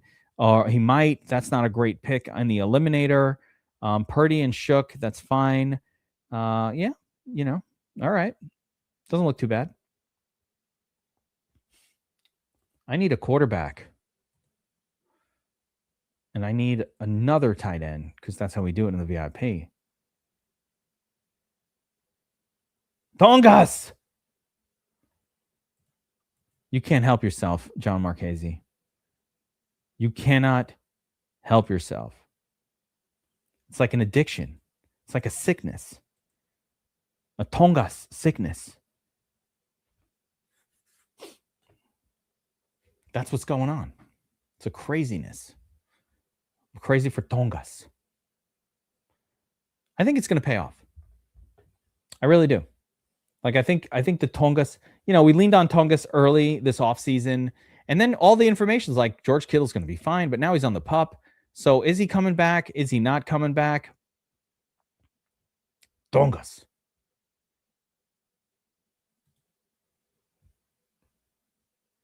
I thought of a rapper name. Speaking of illness, I thought of a rapper name. First name Ill, last name Eagle.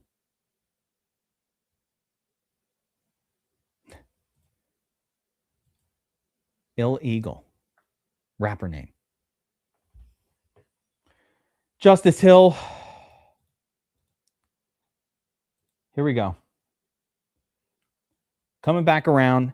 Shadur Sanders. So let me just T-Bone Spotify, it's been a terrible draft anyway. This is the donator, the worst draft of them all, T-Bone Spotify. And why would you take Shadur Sanders over Deshaun Watson? Deshaun Watson is winning the starting quarterback job for the fucking Browns. All right? It's going to be Watson. It's not going to be Sanders. Shadur Sanders sucked last year. Were we not watching the same team? Oh, there it is. I like it. Percocet,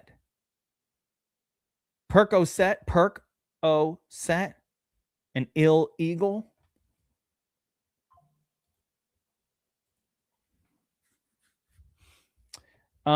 Watson is worse. That might be true. Watson has been absolutely abhorred. Any chance he's got. I've never seen somebody's talent get washed away. It's almost like it got massaged away somehow. It's like his talent was massaged out of him. Somehow. Is that even possible? Ill Eagle and Perk O'Set. First Down Fantasy. What's up, brother? Percocet and Illegal. I already have a rapper named Chief ST. It's also my my game name on DraftKings, FanDuel, and all that stuff. All right, guys, that's an eliminator draft. We did it. Lohisimos. We did it. You can see my team has and the correct way to draft these. You go heavy running back. McCaffrey. Fucking Hammerhead. Hammerhead, you took my Jonathan Taylor. Usually I get Jonathan Taylor with this pick. Right? But I got Christian McCaffrey. Round 2, it was such a run by all these maniacs who are aware, most of these guys are aware of the correct approach. I mean, Joe Rogan Experience 925, he knows what's up. Rainmaker, he's in the chat. Only T-Bone Spotify wasn't aware. So all the running backs go. I take A.J. Brown. And then when it goes back to me, again, another crazy early run on running backs. I still got my guy Montgomery, who I take, by the way, in the puppy. He goes as late as like 45, 48, 50 sometimes. One of the most egregious undercuts. He's going to rub it in your face this year. Who? Tongas? I hope not. Don't rub Tongas in my face. I feel like Tongas is my call. You can't rub that in my face. That's my guy. So I get the 3 running backs, and then I get a 4th one. I'm like, fuck it, man. Let's go crazy on running backs. Ramondre is a starter. Mason should be the starter for his team. Sacrifice was the wide receiver group. A.J. Brown, Jameson Williams, and then we got really a bunch of ne'er-do-wells. Khalil Shakir, Jalen Coker, Naylor, Tank Dell. You know, I don't feel great about that wide receiver group. Oh, Watson's going to rub it in my face? No, he won't. Not mine. I have a lot of Watson exposure in Dynasty too, like way too much. I look at those Watson shares and all of those teams are shit. When I had to buy Watson for those teams a couple of years ago before he got hurt and before all the shenanigans, that was like a number 1 pick kind of asset, like a high level asset, and just turned into duty overnight. Talk about a high level. That was like Anthony Richardson, the quarterback. You drafted him. Number 1 overall. You know, Anthony Richardson for your freaking Dynasty team. Drafted him number 1. And what was the thank you? Ooh, mini schnauzer. What is this? All right, John. Neighbors, more of like a Christian Watson situation, if that's what you're talking about. All right, this is called the mini schnauzer, by the way, if you guys want to draft against me. It's a $3 contest. Let's go. No, I don't like weekly winners. Weekly winners does require a certain approach, but it's so the antithesis of how I like to draft that I simply don't draft them. If I start drafting weekly winners, it's going to fuck up my head. Because it's like the opposite. It's the exact opposite of how you want to draft any eliminator. The exact opposite. Go crazy, take chances, super stack. All you care about is single weeks. Ryan, this is your chance for redemption. I hope you're in here with us. I hope you're in. Oh, man. I thought Ryan would be in here with us. We hardly knew you, Ryan. This was going to be your redemption draft. Now, listen, it's fine. By the way, I have more drafts that go bad than go good. Like, it's just how it goes.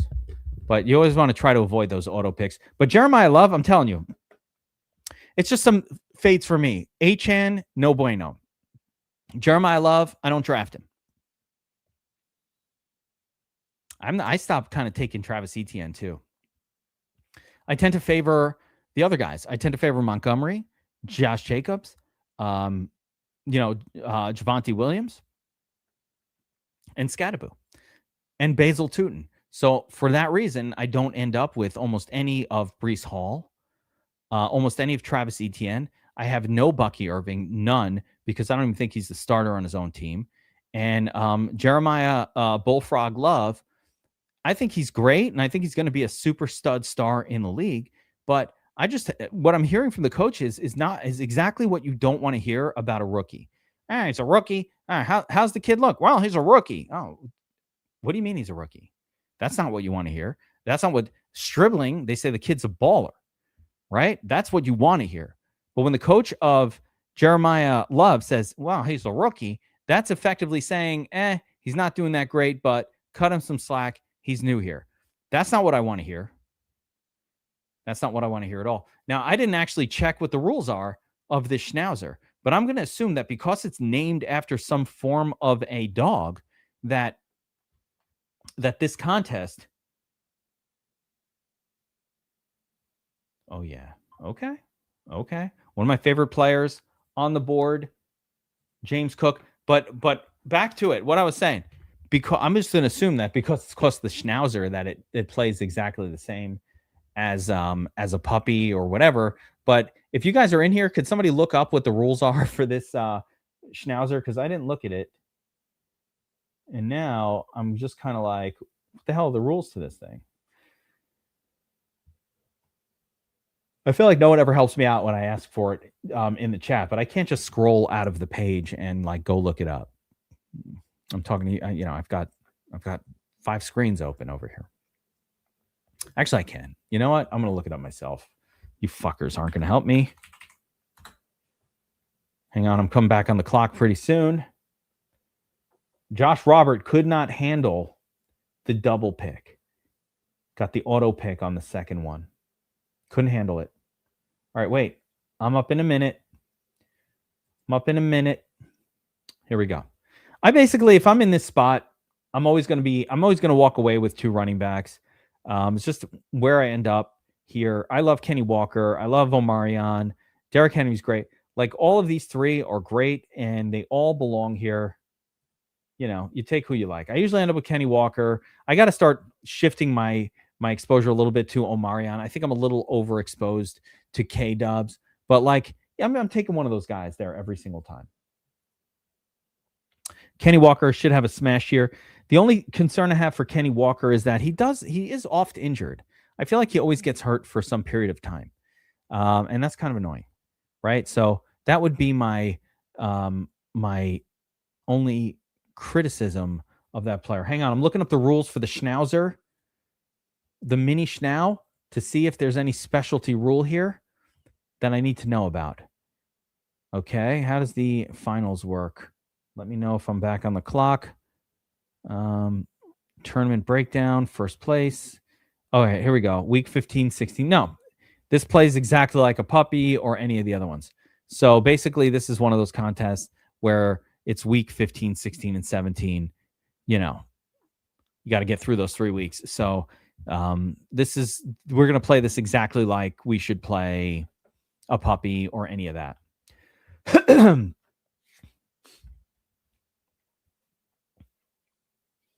Malik Neighbors, 25 overall. He's moving on up. I would always take, where I'm sitting here at about 34, that's where I normally take Malik Neighbors. And I've gotten him at this spot quite a few times. So, it's kind of annoying that this one just now, that didn't work out. But I've gotten Malik Neighbors here with the pick that I'm sitting at 34, like, this morning, 10 more times. I got a ton of slows going right now.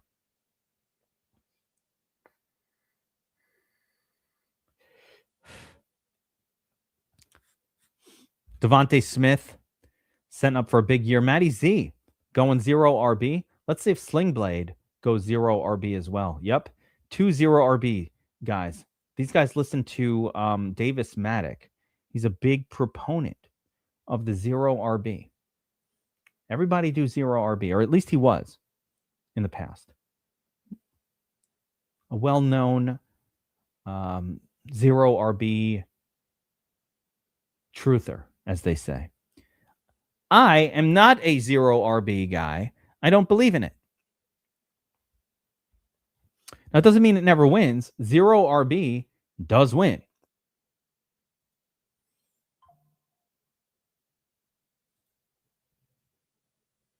Lad McConkey, again, one of my favorites this year.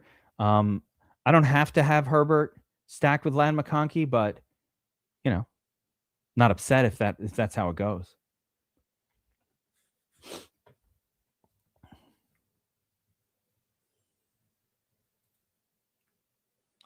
I've got 2 running backs, one hero wide receiver so far. There's still a lot of good players left. Josh Allen is hanging around. So somebody's going to want to go stud early. Somebody who wants to go stud early quarterback can take Josh Allen right here. This is a little past his ADP. Yep, there he goes. I'll take Javonte. I don't have a lot of Javonte exposure for whatever reason where he goes. I don't have a lot. So we went robust RB with my 3-pack here. Robust RB. We got Cook, Walker, Ladd, and Javonte Williams. We've got preseason Preach, right? Preseason champion. He's got Lamb, Egbuka, Tetaroa, and then kind of, I'll call this a hero RB approach with Omarion. Tortuga, a little balanced build here with Taylor, Achane. I absolutely would have taken Henry over Achane personally. And then Zay Flowers and Garrett Wilson. Steady went robust RB, McCaffrey, Henry, Kyron. And now we've got 0 RB guy with Sling Blade. No, bold. That's a bold move, sir. Let me know how that works out. And then we got Crack 3D. Is Crack in here? I saw somebody by the name of that. Is he trolling us with this 3 tight end build? So let's talk about what Crack 3D did. Bro, I feel like Crack 3D was in here talking before. No, that was Croven. Okay, not Crack. That was Croven. Anyway, we have Crack 3D effectively trolling with Bowers, McBride, and Loveland. So this is just a troll. There's literally a person in here who spent the $3 in this draft just to troll. Now, that person doesn't even know that I'm live streaming and talking about it.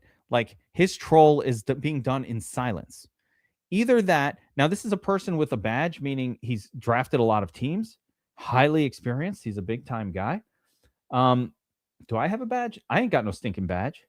I'm not that highly experienced on Underdog. How much money do you have to have played? Like, I've only played like a few hundreds of dollars. And then he takes Montgomery, who I would have still taken. What a bargain on David Montgomery. So, I mean, this lets you know David Montgomery is starting to drop in some of these drafts. Basil Tootin there, 54, but Montgomery, 52. I have him as one of my favorite plays this year. So, do with that what you will. This is crazy, though. How about Bowers, McBride, and Loveland all on one team? You can only score one tight end in a flex, buddy. Bucky Irving, you know how I feel about Bucky. We got to take a wide receiver here.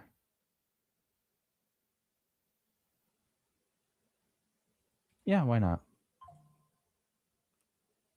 You got DJ Moore without has an elite quarterback ever won. I mean, you saw it in the report that we did that it's never been elite cornerback combination that was the thing that won you best ball.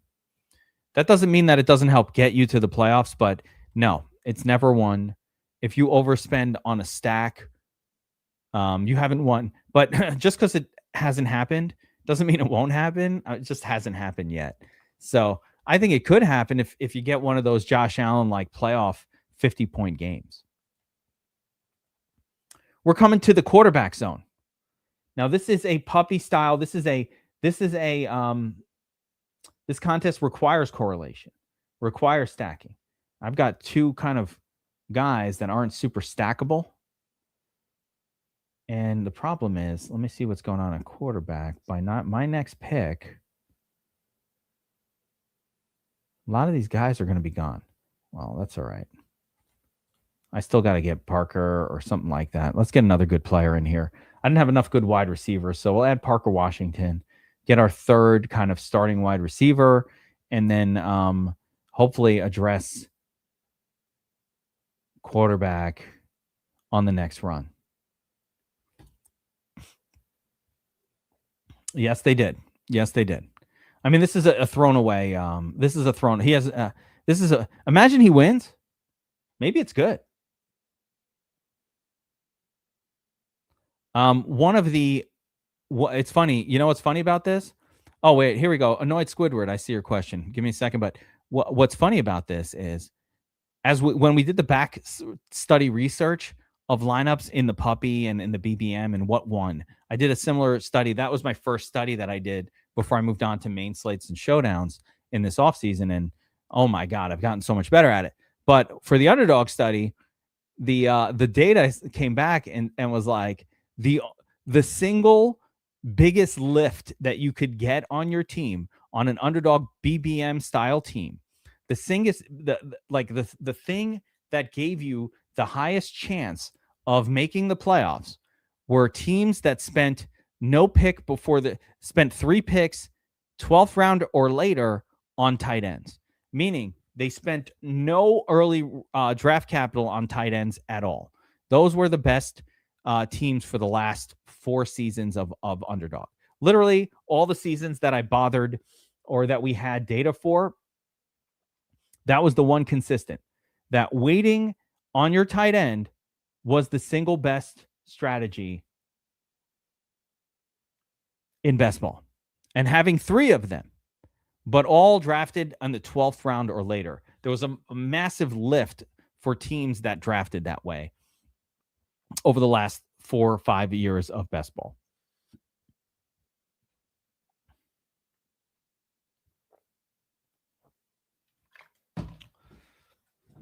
All right, we've got 3 running backs, 3 wide receivers.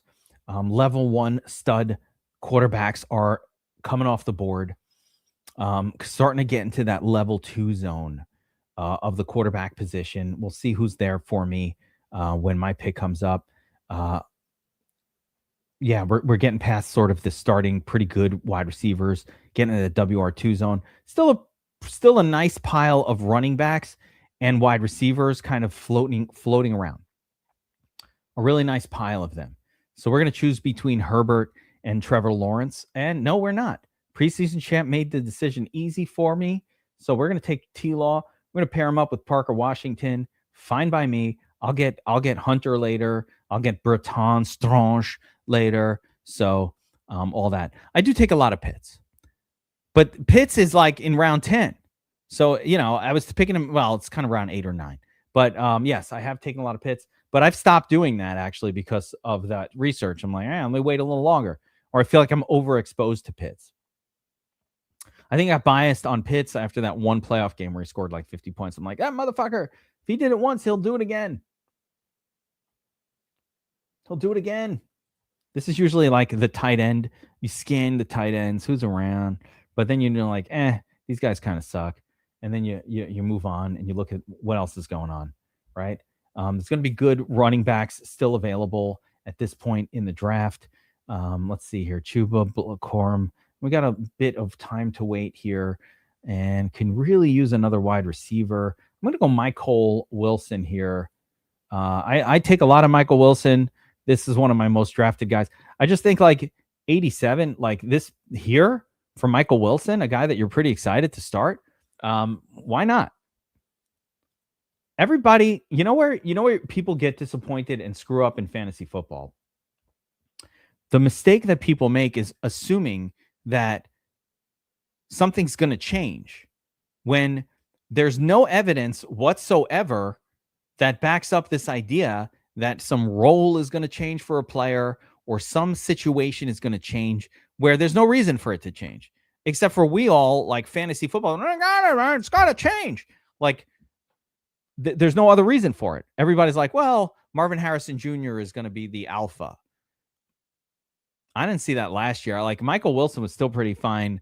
Like even, he seemed better to me than Marvin Harrison. And I think Marvin Harrison will bounce back, but does that mean Michael Wilson in the perfect game script, team always behind, he's already proven that he can put up points, isn't worth being your WR5? I'm not saying he's a WR1. We took him pick 87. Like who else is going there? Fucking Josh Downs. Let me tell you, Josh Downs is a hopium pick. This is a kid who's played in the slot his whole life. Only 40-50% snap count last season. And Michael Pittman's gone. It's like, Josh Downs is, what if they put someone else over there? What if he stays in the slot? I don't know. Addison, terrible last year. His quarterback can't see over the heads of the offensive lineman. Kyler Murray is tiny. Why would he be better this year? I believe what happened last season. That's the difference. I believe what happened. I believe the team will keep the. Why are we playing Ramondre? Why did they take Ramondre? Because they fucking played Ramondre over Trevion Henderson last year. And in the playoffs, almost completely. They shelved Trevion completely. They said, we don't trust you. You don't know the playbook. You don't know nothing. We're going to give it to our vet, right? Now you might be thinking, well, fine. He was a rookie. And now it's year 2. And now he will know, and he's going to have a little more experience, and maybe he'll gain their trust. Okay. Maybe. But am I counting on that? No, that sounds like a bunch of hopium bullshit. I don't know that that's going to happen. The most likely thing is, they're going to play Ramondre 55% of the snaps, and they'll bring in the other kid for 55%. You're not going to be happy. Well, probably won't be too happy with either of them.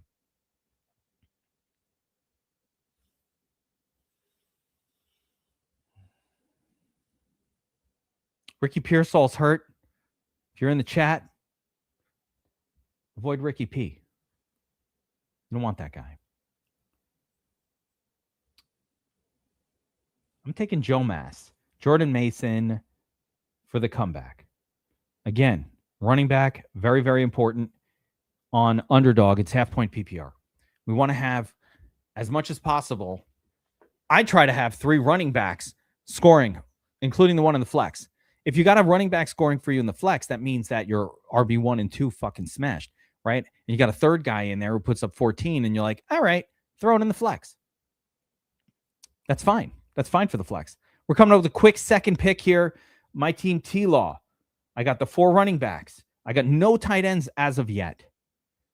All right. I'm going to have to make a decision here. QB2. QB2. Dart's gone.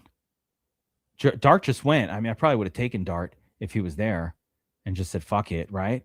WR2, that don't work. We need our TE1. We're at pick 110. We still got some time. All right. You know what? Let's get QB2 going.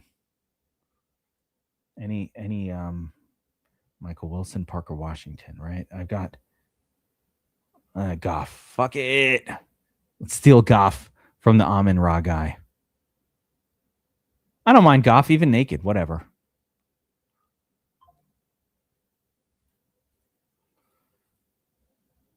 It's definitely going to be naked, though.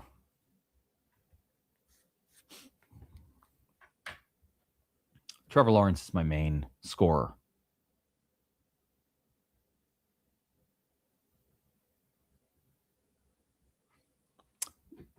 Guys, are still hanging out. Reminder, the Cracking the Code video, Cracking the DFS Code is here on the channel. Go check it out after the show. Go check that out. And, it's chapter 1. It's all the details of like what top 100 lineups look like. Leave a comment.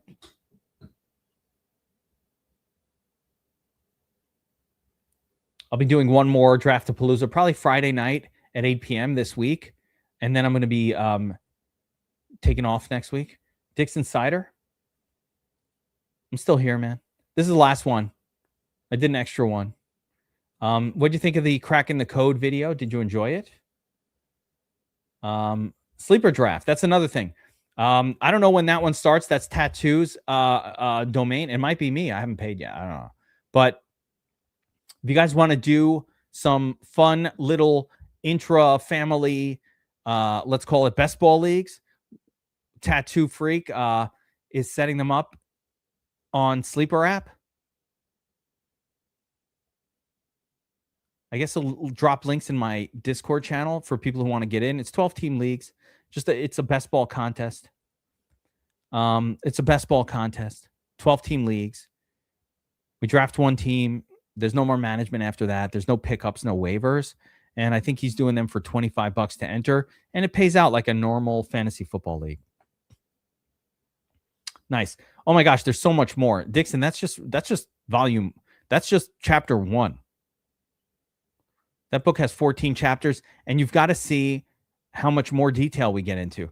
Like the best, if I had to boil down a couple of like the most interesting findings in the book, I'll actually make the next video I make is going to be on meta changes, because the meta has changed dramatically in the last 4 years in terms of what wins tournaments. By the way, the book is available on Amazon. B. Dalton, Barnes & Noble, but Amazon. You can buy it. You can buy the book. It's available, but you don't have to buy it. I'll do a bunch more chapters. All the DFS Army people have a free copy of it. I give my DFS Army people everything. That has always been, oh my God, that's always been what we do. All right, we need to start getting some tight end action going on here. Let's grab Likely.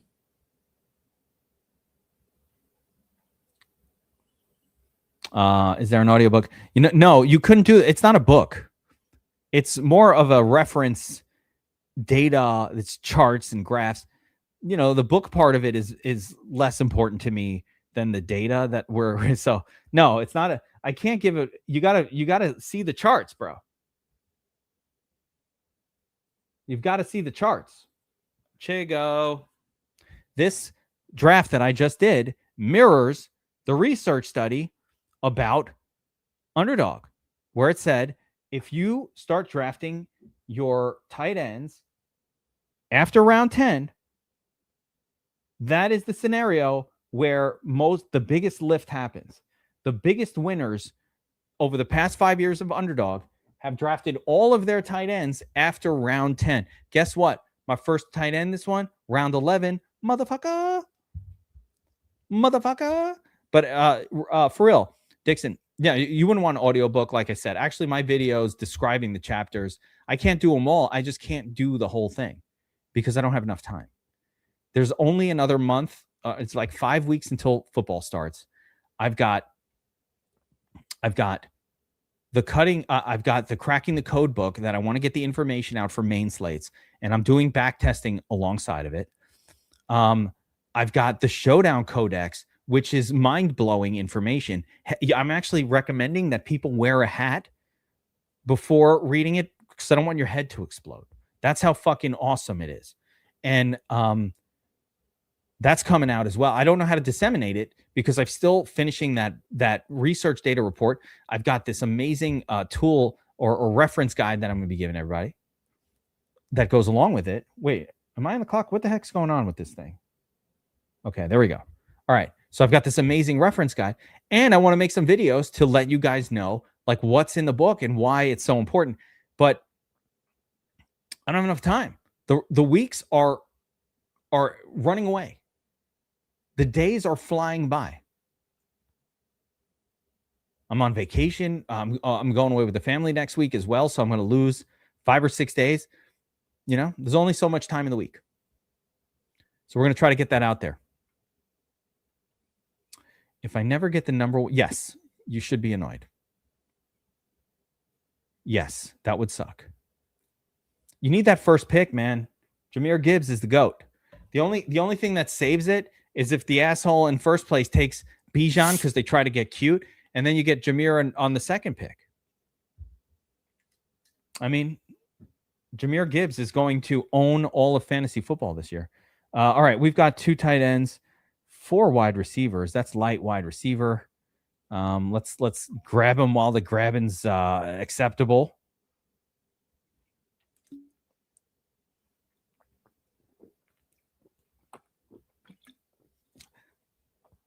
I feel like if somebody in the MMA community called me, like Sun Tzu, and was like, dude, you want to go on the bare knuckle FC cruise? Maybe I would go. They'd have to pay for it. They'd have to cover my ticket to get me on there. They hang out with fucking Mike. What's his name? Yeah. You'd have to pay me to go or give me a free ticket. Let's take a look at the fantasy schedule. Hold on. I'm 3 picks away. So give me a second. Yeah, Mike Perry. Like I'm going to hang with Mike Perry on the booze cruise. Mike Perry actually did get better. I saw him fight recently and I was like, man, that's a better version of him than I'd ever seen before. Or maybe it was worse. Now I can't remember. I think it was better though. I think he was like better than ever. What am I doing? Oh, tight end. Okay. All right. We'll get 1 stack going. A little Brenton Strange action. All right. So let's go back to it. You said Bijan has a better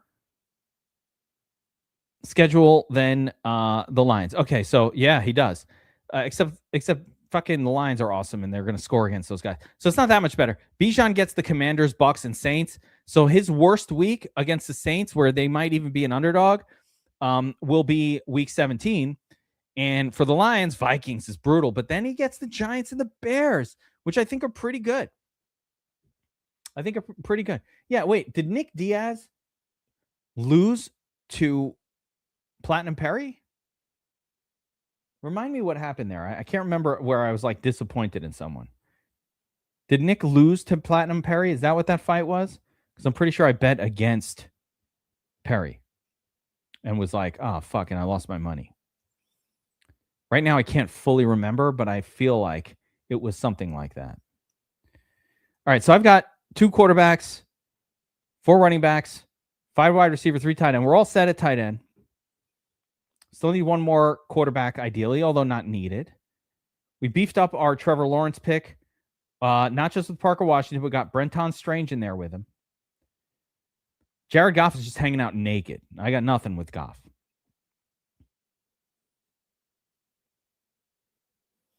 Yeah, good group of running backs with Cook, Walker, and Javonte Williams and Mason. That's solid. DJ Moore, Parker Washington, Michael Wilson, Jared Naylor. Yeah, I would say my tight ends are great. I would say my quarterbacks are fine. My running backs are fine. And my wide receiver can use help. So that is where we are going to concentrate our efforts here for the next few picks. I'm going to star off some of the names that I get in a lot of these drafts or that I like to attack here within this group. And hopefully we'll get some of them. Yeah. I think it was just like 2 months ago now. Yeah, and Perry won, and I was like, what? I was surprised. That was horrible. I bet against Perry. I bet on Nate. I was like, or Nick. Yeah. Vince! What's up, silent brother?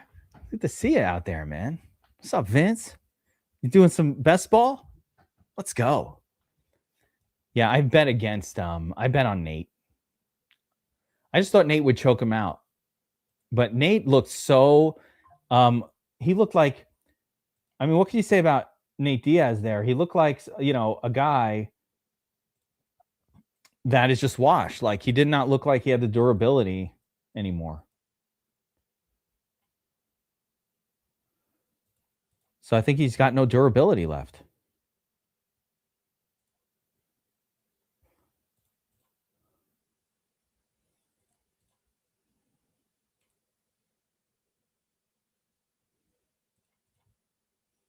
Yeah. No durability left on Nick. Yeah. Money. But I also think he was really just fighting because, like, Nick Diaz likes to fight. I definitely know that he likes to fight. That dude loves fighting. All right. Brisket. Guys, you got to stop giving me Brissett this late in the draft. I just get a quarterback here. Now, Brissett has a tough schedule, like whatever, but I get my second stack going. Brissett with Michael Wilson. I got T-Law with Brenton Strange and Parker Washington. Okay. I got Naked Goff just holding it down. Why'd you do Naked Goff? I don't know. I just did it. Because there was a crazy run on quarterbacks. I had a target. I didn't get him. I was trying to get Dart. Didn't get him. And then I just went into a panic. Crack 3D. Did he take any more tight ends after that 3-pack? I think this is a real person who's drafting this team. Basically 0 RB. Only 1 quarterback. Oh, no. Baker Mayfield and Bryce Young. You got Baker Mayfield and Bryce Young. Stribling. I mean, the rest of this draft is drafted like... I mean, Rashad Bateman's available in the very last round, but he took him here. But, like, I mean, the rest of this draft looked like a person that's really trying to draft a team. So maybe the Bowers, McBride, Loveland was some sort of strategy. And who the fuck am I to criticize someone else's strategy? How'd I get Zach Branch? Oh, that must have been an auto draft.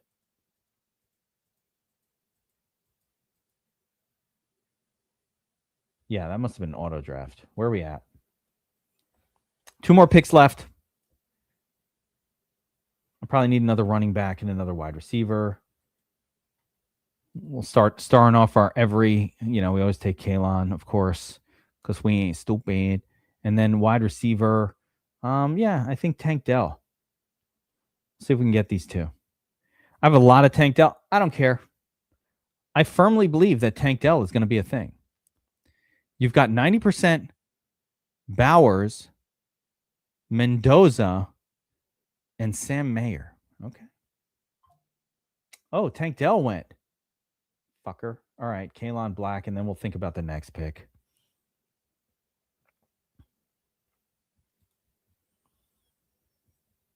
Fine. Tank Dell went. I feel like that's too much Bowers, man. I feel like it's impossible to have 90% Bowers. Because you have to be in a certain pick to get Bowers. Like you'd have to be pick 3 or 4 or 5, maybe 6. So you can't have 90% Bowers. What if you pick 1? Marvin Mims Jr. Everybody remembers the guy who did it last year. Don't tell me about last year's guy. Tell me about this year's guy. It's Tank Dell. Tank Dell is going to be that guy that leads us to best ball glory in 2026. Ooh, just in time. Stomach getting weird. Getting weird, getting a little squirrely. Some time to finish up this draft. Let's go with Malachi for the last pick. Malachi. I call him Malachi. MC Spears got to keep going. Look at my live drafts right now. Look at all these active drafts. I got to make some picks, man. So I'm done with that draft. And so right now, I got to make a pick in the eliminator. Let's get that pick going. 2 tight ends. I don't even need to look. I already know. I need a tight end. Just double check. Yeah, take Freiermuth, move on. Right? That's how I do it. Slows. I'm on the clock. 3 running back. What is this, a puppy? I figure while I'm here, let me knock out all of my slows. Okay, help me. All right, let's help Annoyed Squidward. Keepers. I forfeit pick in X. Okay. Caleb Williams, 5th round. Tetaroa. Ooh, okay. Oh, hold up. I like this. Tet, round 7. Keep him. Tootin, round 10. Hell yeah, keep him. Pitts, 13. Definitely keep him. Shook, 14. Keeper. Luther Burden, super. Are you just showing off? Annoyed Squidward. Is this a show-off situation? Dude, this team is awesome. That's a lot of great keepers. The only one I might not keep is Caleb Williams, and I didn't think he's a keep in round 5. Like, okay, I don't mind it. But you don't have to keep Caleb Williams. Every other one of these picks, you're keeping them. Actually, oh, it's Superflex? Superflex? All right, hold up. You can only keep 5, and this is Superflex. Ooh, no, Burden at round 18 has a lot of value. Hold on. Let me breathe in. It's Superflex. Let me count them up. Because the one I'm thinking about leaving here, actually, you need to take Caleb in round 5. That's a super win.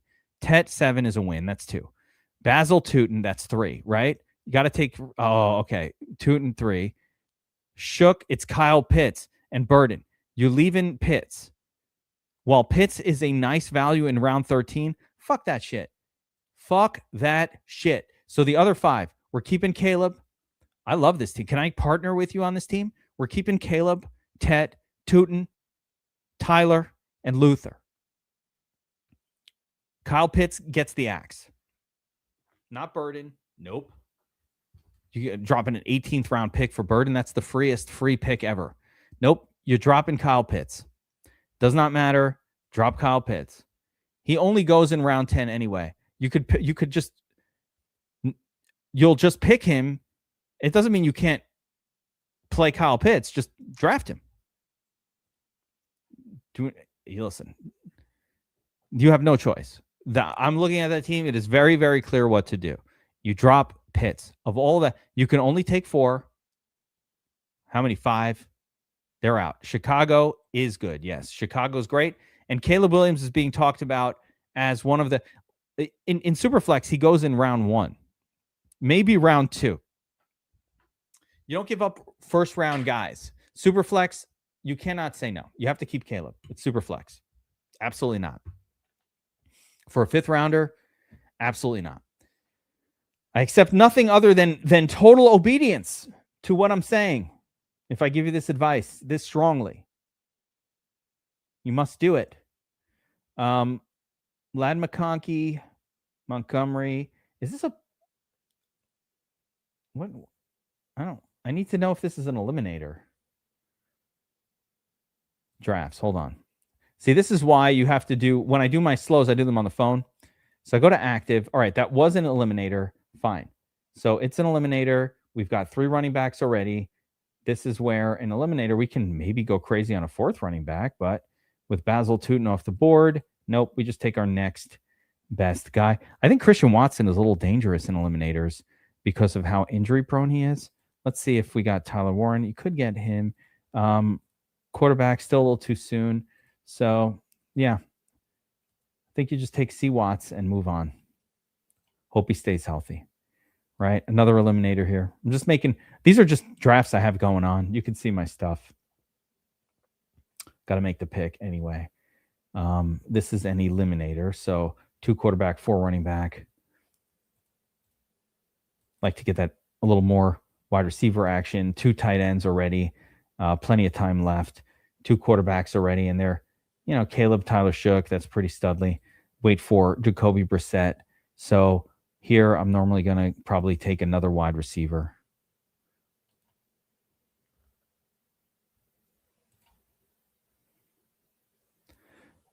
I think that's a crazy question, what you just asked. Why do drafters take the full clock for pick 1? Oh, pick 1, I don't know. That's a good... I don't know. I don't know, man. All right, guys. That's going to do it. Draftapalooza. After Dark. Wednesday night edition. Hopefully you enjoyed it. Again, we're coming up on it. DFS season right around the corner. Make sure you're subscribed. Make sure in here you got the notification bell. We're going live with the DraftKings First Look as soon as the salaries drop. We've got more videos coming out from the Cracking the Code series, talking about main slate DFS, talking about the numbers. We've got the Showdown Codex about to drop, and your heads will explode. Steve Eck, this is actually Underdog, what we're looking at here. So this is Underdog Best Ball, but we, DraftKings, we did a DraftKings Best Ball tournament as well. So both sides have Best Ball, and these are the funnest fantasy football things to do in the off season as we get ready for DFS season. Guys, good luck, everyone. I will see you all next time. I can't put the songs on right now. My thing is going, so I'm just going to say peace out, everybody. Helmets up, motherfuckers. Let's go.